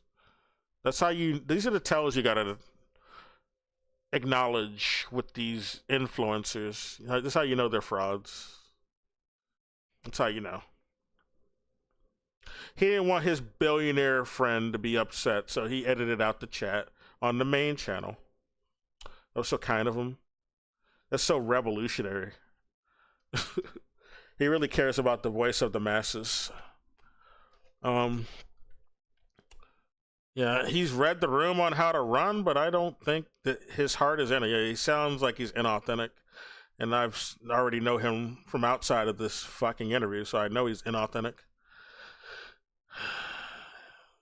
Yeah, that doesn't mean anything. That doesn't mean anything. That money's going through philanthropists, or investments. He is a philanthropist, but philanthropists tend to be inauthentic. They go fund secret investments that help their profits, not for anything that benefits the world or people. So that doesn't impress me, and it's not authentic. The OG Social Democrat, 1800s edition.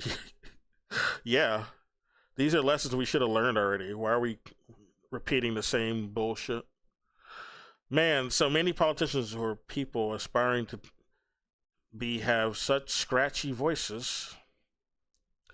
Anyway, I guess he sounds like an RFK Jr. or something. How about a real interview with Butch Ware? Wait a minute. Who's that again?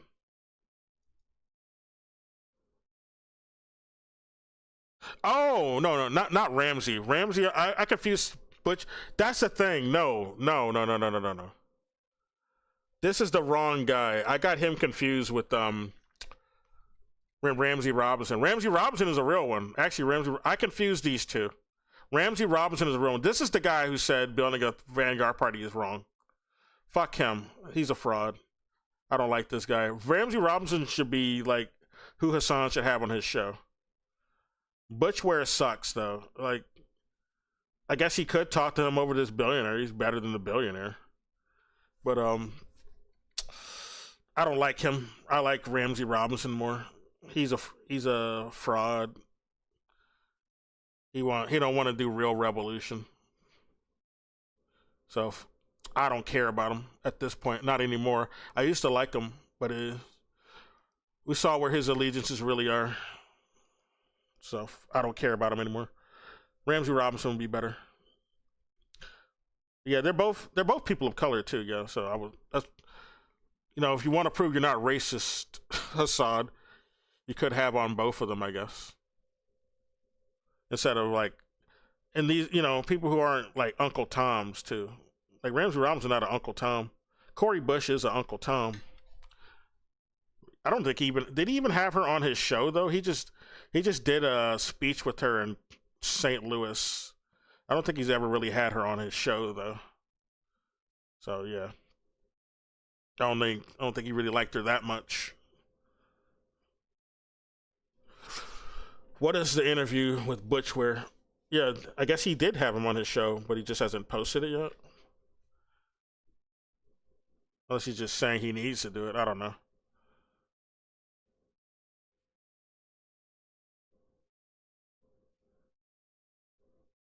That's a weird name. His name is Butch Ware. Is that a nickname? Yeah, it's a nickname. Okay, his name's Rudolph Ware, but Butch is his nickname, I guess. Or yeah, it's a nickname. All right, I guess I'll get off of this. This is taking too long to load. I don't know why the loading's acting up here. Really weird. Am I still streaming?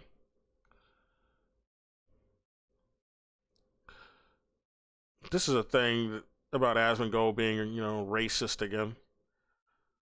He said he said minorities and non-white people have, they're subhuman basically. Like, he just really made the hard Nazi pivot. He's just a straight up Nazi. Like, he's in this state too. He's in this city I'm in, actually. It's like, yeah. Nothing good breeds here. So this is a shitty ass city, state, and country, really. No reason to stay here. I'm gonna go to the Zach Galifianakis thing. Well, all the podcasters that have had the president on now, they don't do their court gesture. They don't do it. They just they suck up to him. Yeah. So the comedians that have had that are podcasters that have had Trump on, they're not doing their job. It's tough now because the podcasters have become just ass kissers for the politicians, right? That's true. That's precisely true. And it seems like Asmongold is one of them. Asmongold did nothing and still does nothing but ass kiss Trump at this point. They really decided to recruit the podcasters, and I think that's why a lot of them are even famous or got famous, because they were willing to compromise like that. Steve Bannon, he swam in the circles of what young people and hobbyists are into, because he used to grift in those circles to make money off of those people in the video game world. Like, he used to be like a gold farmer in WoW. He was like and a capitalist, a libertarian grifter type. So yeah, he would make good bank in the video game world on games like WoW with gold farming, and he'd pay a bunch of people in the third world to do gold farming for him, and they'd pay them cheap, and he'd get all the profits from the gold farming he'd make money off of. And then he noticed that there's a lot of young men and young white men who are in the video game sector. They're gamers, and video games have become like the biggest money-making medium during his time scamming in that market, that he decided that, this would be a good sort of hotbed for indoctrinating and propagandizing a bunch of young white men into Hitler Youth type of activities, in raising a new generation of Hitlerites. So this is where this co-opting of things like Gamergate, which didn't even start off as like some right-wing movement. It just started off as some sort of gossip about some guy who had a breakup with his girlfriend, and then it got co-opted into something bigger than that to serve like political interests, like the fucking presidential election and shit, and to do propaganda for elections. Like, it's completely off kilter with what it originally was. But Steve Bannon saw that, I could corral a bunch of these angry young men into Nazi shit into politics as well, to be propaganda for politics, and to create like a big sort of a big sort of what do you call it?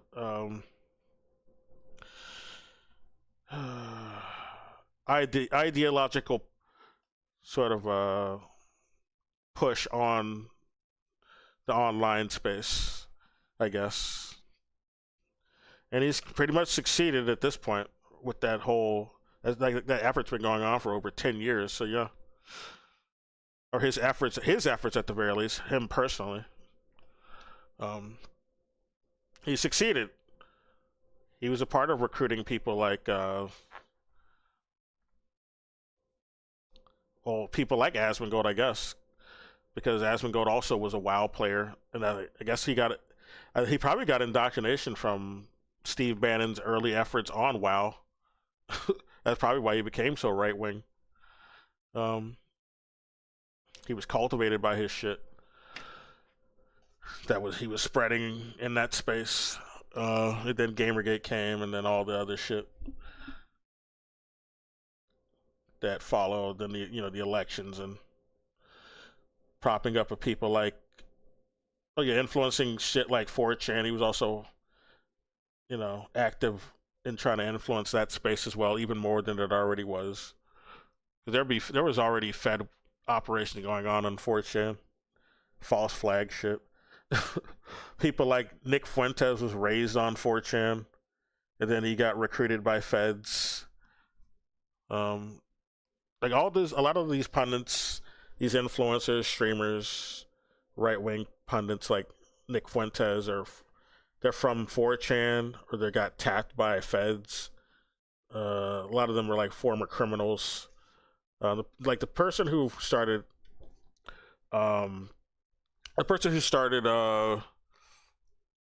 what is it called? Damn, I forgot the name of it. I can't believe I forgot the name of it, but damn. Gavin Newsom was one of the founders of it. The Proud Boys, yeah, Proud Boys. Don't trust Gavin Newsom either. I mean, not Gavin Newsom. Gavin McGinnis, not Gavin Newsom. That's why I got the name mixed up. They both were named Gavin, but yeah, Gavin McGinnis was one of the founders of Proud Boys, and then he left. But he's another Nazi. Fuck him. But yeah, the person who started Proud Boys is a former criminal who was like a Fed informant. He worked for the feds. So Proud Boys is basically an FBI creation, and it's ran by a guy who's not even white, but he runs a white supremacist organization because the FBI are white supremacists. So they'll recruit anybody they can to do their white supremacist efforts for them, which is why, you'll see people who are not white doing white supremacist shit with these orgs, or, Nick Fuentes, who's also not really white. But yeah, he does white supremacist rhetoric.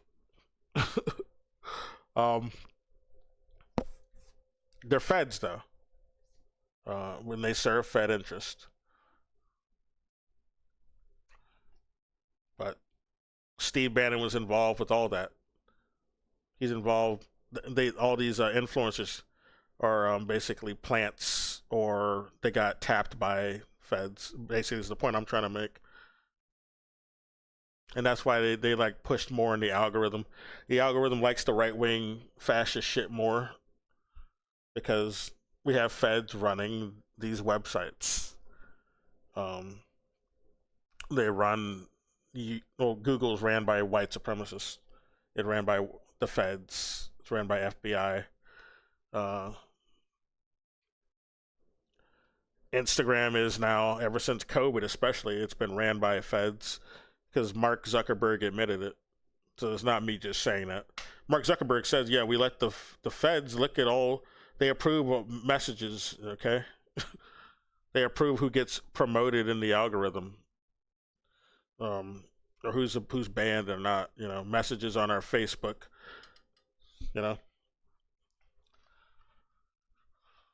There's keywords, they get you flagged, or shadow banned, if not straight up banned, or locked, like my account.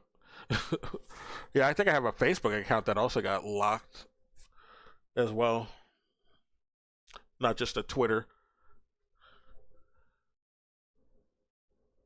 Let's listen to more. They don't challenge them. But yeah, who interviewed Trump?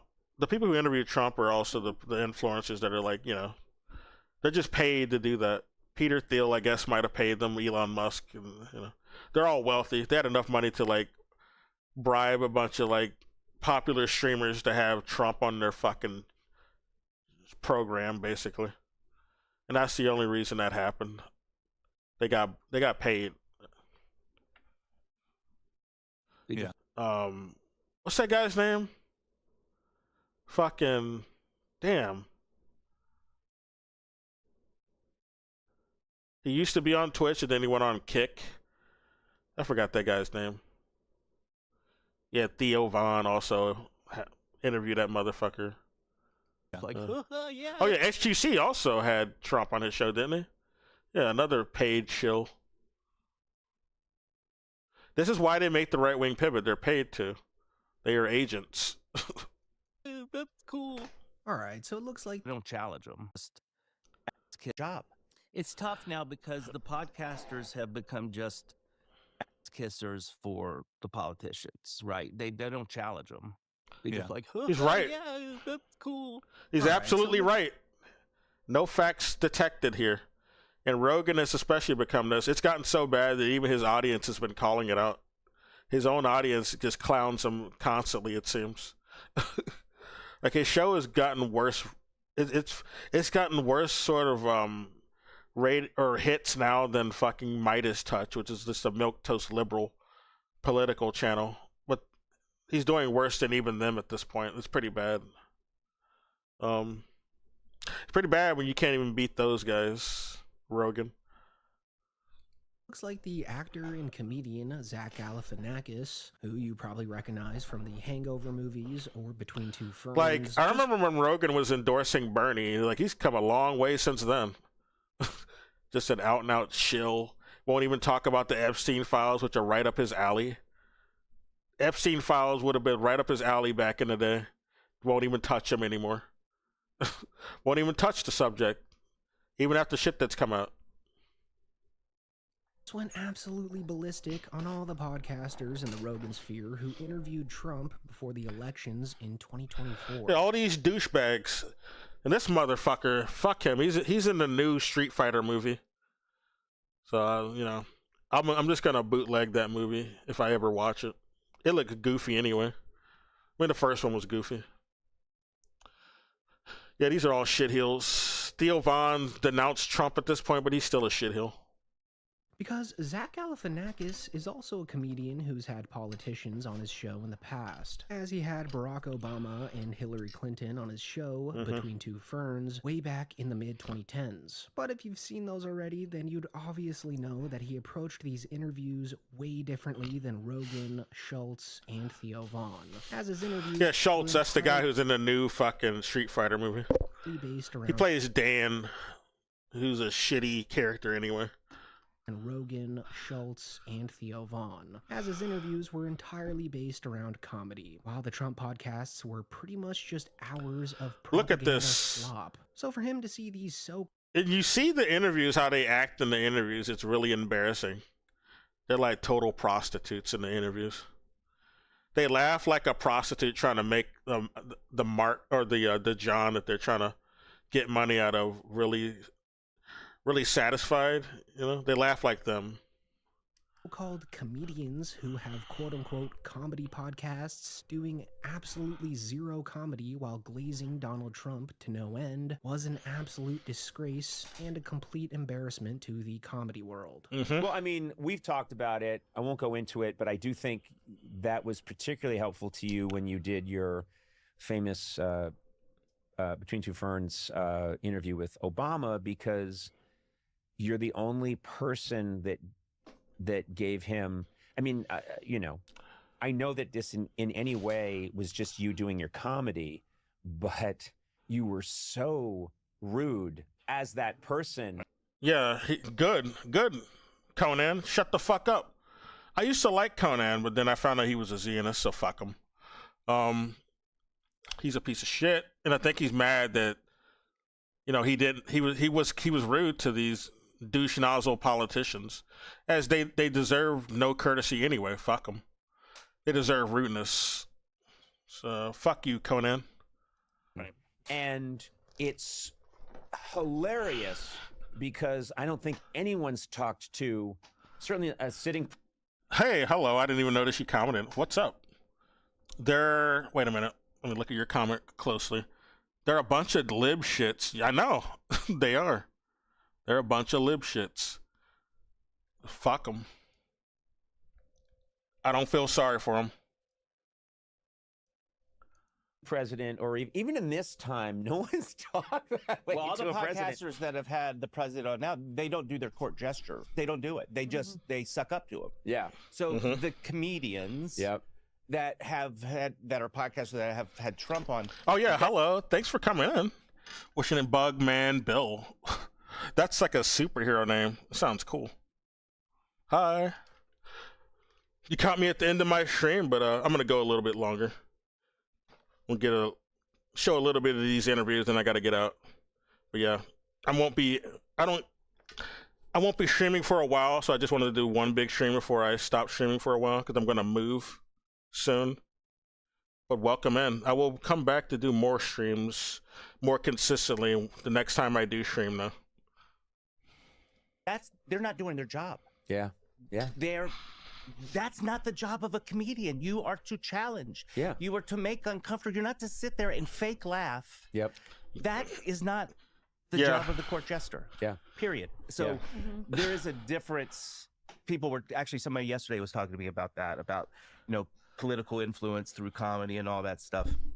I'm more interested in the comedy first. Me too. Yeah. So right off the bat, you can tell that there's a huge difference between Zach Galifianakis and the other clowns who are just LARPing as comics. Because Zach correctly defines being a comedian as being the court jester, while the Rogan Sphere guys compare it to being the philosopher. Like, that's how much these guys don't understand comedy. So to be honest, Zach Galifianakis is giving them way too much credit here by calling them comedians. Because they clearly take themselves way too seriously, and they think so highly of themselves. There he is again. They've never even considered to do this asshole with the president on their podcast. So before we move along with the Conan interview here, I think it's important to compare Zach's political interviews side by side with Andrew Schultz's and Joe Rogan's. Because once you see the Andrew Schultz interview was so embarrassing, man. It's like bad. It's so bad. You can tell he got paid. How different they really are, you'll absolutely know where Zach's coming from. Like, the sheer amount of bootlicking these guys did was there it just is. out of this world. There's Andrew Schultz. Like, they were so starstruck that they pretty much forgot that they consider themselves as professional funny guys. And then others would say, oh, he rambled. I don't ramble. If I saw the story, what you do is you weave things and you do it. Look at how he's moving, dude. He's like, what is going on here? You have to have certain things. You need an extraordinary memory because you have to come back to where you started. Yes. You always. There's that fake laughing. It's true. You can go all the way over here and then I get can back. go so far here or there, and I can come Look back. at what the fuck is this, dude? What is this inauthentic sort of reaction?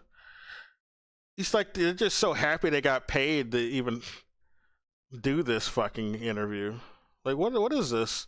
Like, I gotta really show this more closely. Like, we gotta really highlight this. I mean, look at how this motherfucker's moving when the fucking clip shows or starts. Funny guys. And then others would say, oh, he rambled. I don't ramble. If I saw the story, Look at this. what you do is you weave things and you do it. Yeah, he's weaving right now. You need an He's just happy he got paid. You have to come back to where you started. Yes. You always, a weave is only good if You you give come you credit back. for that. It's true. You can go all the way over here and then I get can back. go so far here or there. What did he say that was funny? He didn't even say anything. There was no joke there. But he's like, these guys are cracking up. Because they got paid to even do this. They got paid a lot of money, apparently. back to exactly where I started. Now, someday when you don't come back to where you started, You're Biden. then you say, These are a bunch of One happy of the beautiful dogs. things about you is that you free ball. Like you get Happy out, you little do these poodles. huge events, and you're just talking, and you're making. We've highlighted you on the show many times when you did this Biden impression where he's walking around, he doesn't know what he's doing. It's funny. It's stand up. It's funny stuff. But it's like you and you were making fun of Elon one time. You were doing an Elon impression. It's great. You have like comedic instincts. Like when you said to Hillary, "You'd be in jail." Like that's great timing. Yeah. But Yeah, it was a rehearsed little response. That's why it's great timing, because it was rehearsed. He never had any intention of actually arresting Hillary, and even after the elections were over, he said, "Well, that was just election talk. I don't want to arrest her." He even admitted it. So. But it's like that kind of stuff was unheard of as a politician. Like no one had done that. So the presidential meat riding, He's just glazing him there. Beyond He's not human challenging him at all. Comprehension. And in comparison to Zach's interview with Obama, I think you can understand why Zach's just a little bit frustrated with these wannabe comedians interviewing the president, as Zach's interview was more so how a comedian should really approach these things. First question. In 2013, you pardoned the turkey. What do you have planned for 2014? We'll probably pardon another turkey. We do that every Thanksgiving. Was that depressing to you, seeing one turkey kind of taken out of circulation, a turkey you couldn't eat? You said if you had a son, you would not let him play football. What makes you think that he would want to play football? What if he was a nerd like you? Do you think a woman like Michelle would marry a nerd? Why don't you ask her whether she thinks I'm a nerd? Could I? No, I'm not going to let her near you. So clearly, Zach's show got these politicians to play into the bit with him, which showed people who didn't even support them back then that they're at least able to drop the act and make fun of themselves for a few minutes. He also didn't try to seriously discuss their policies with them because that's simply way out of his scope. Now that's a cope right there. I think he should have challenged them on their policies. Like, instead of talking about a turkey for Thanksgiving, you should have talked about the actual country turkey and his policies with them. And the shit they were doing in regard to Syria and the support of the Syrian war. He should have brought that up. But you want to cope and say, well, I don't know anything about those politics. I don't think he really challenged Obama here either. He just wasn't, like, kissing his ass here so much. That's about as good as you can say for this. He didn't kiss his ass, but he wasn't challenging Obama either. He just did comedy because he's a comedian. Then, on the other hand, with Rogan and Schultz and even Akash Singh, rest in peace, not only did they brown nose... Oh, is this guy dead now? He was laughing so hard he probably had a heart attack in this fucking interview. So if he's dead, I don't know. Trump to no end, but they also try to be like pseudo-political journalists, which unsurprisingly just resulted in Trump taking control of the conversation, as they have absolutely zero experience in that field. So Trump essentially took advantage of that and used their huge platforms to convince their massive audience that he's actually just a great guy who wants the best for America. And of course, these hacks never even dared to bring up something controversial. Fucking Rogan won't touch this. So many opportunities at this point, especially when those files were coming out. He isn't even defending Thomas Massey at all either, who was pushing this effort. Like, fuck him. I don't care. I don't want to talk about this. You'll talk about UFOs all fucking day, but no, I don't want to touch this. Trump like the Epstein files because A, they were way too scared to, B, he talked about the deep state all the time. Not this though, not when Trump's in power though. And shit's coming out about him that makes him look bad. I'm not gonna touch the Epstein files. Because Trump would probably get all butthurt about it, and C is because Trump's team probably gave them a list of things to talk about with him, which is most likely the case and would be super ironic considering they're all about free speech. Right? And Zach Galifianakis touches on this idea of... And this is why Rogan's show is losing ratings. So I'm going to end it. The point's been made. The contrast has been shown. But I got to get out of here. It's getting too late in the day, and I need to go finish some things. But thanks for coming in, Bugman Bill. Cool-ass name. I will stream again in the pursuable future, and it'll be more consistent. The channel will be more active. But take care. Have a good day. And if you're in America, I'm in America right now, but I'm trying to move out. But yeah, have a good Memorial Day, I guess. If you're off, hopefully. But take care. Bye.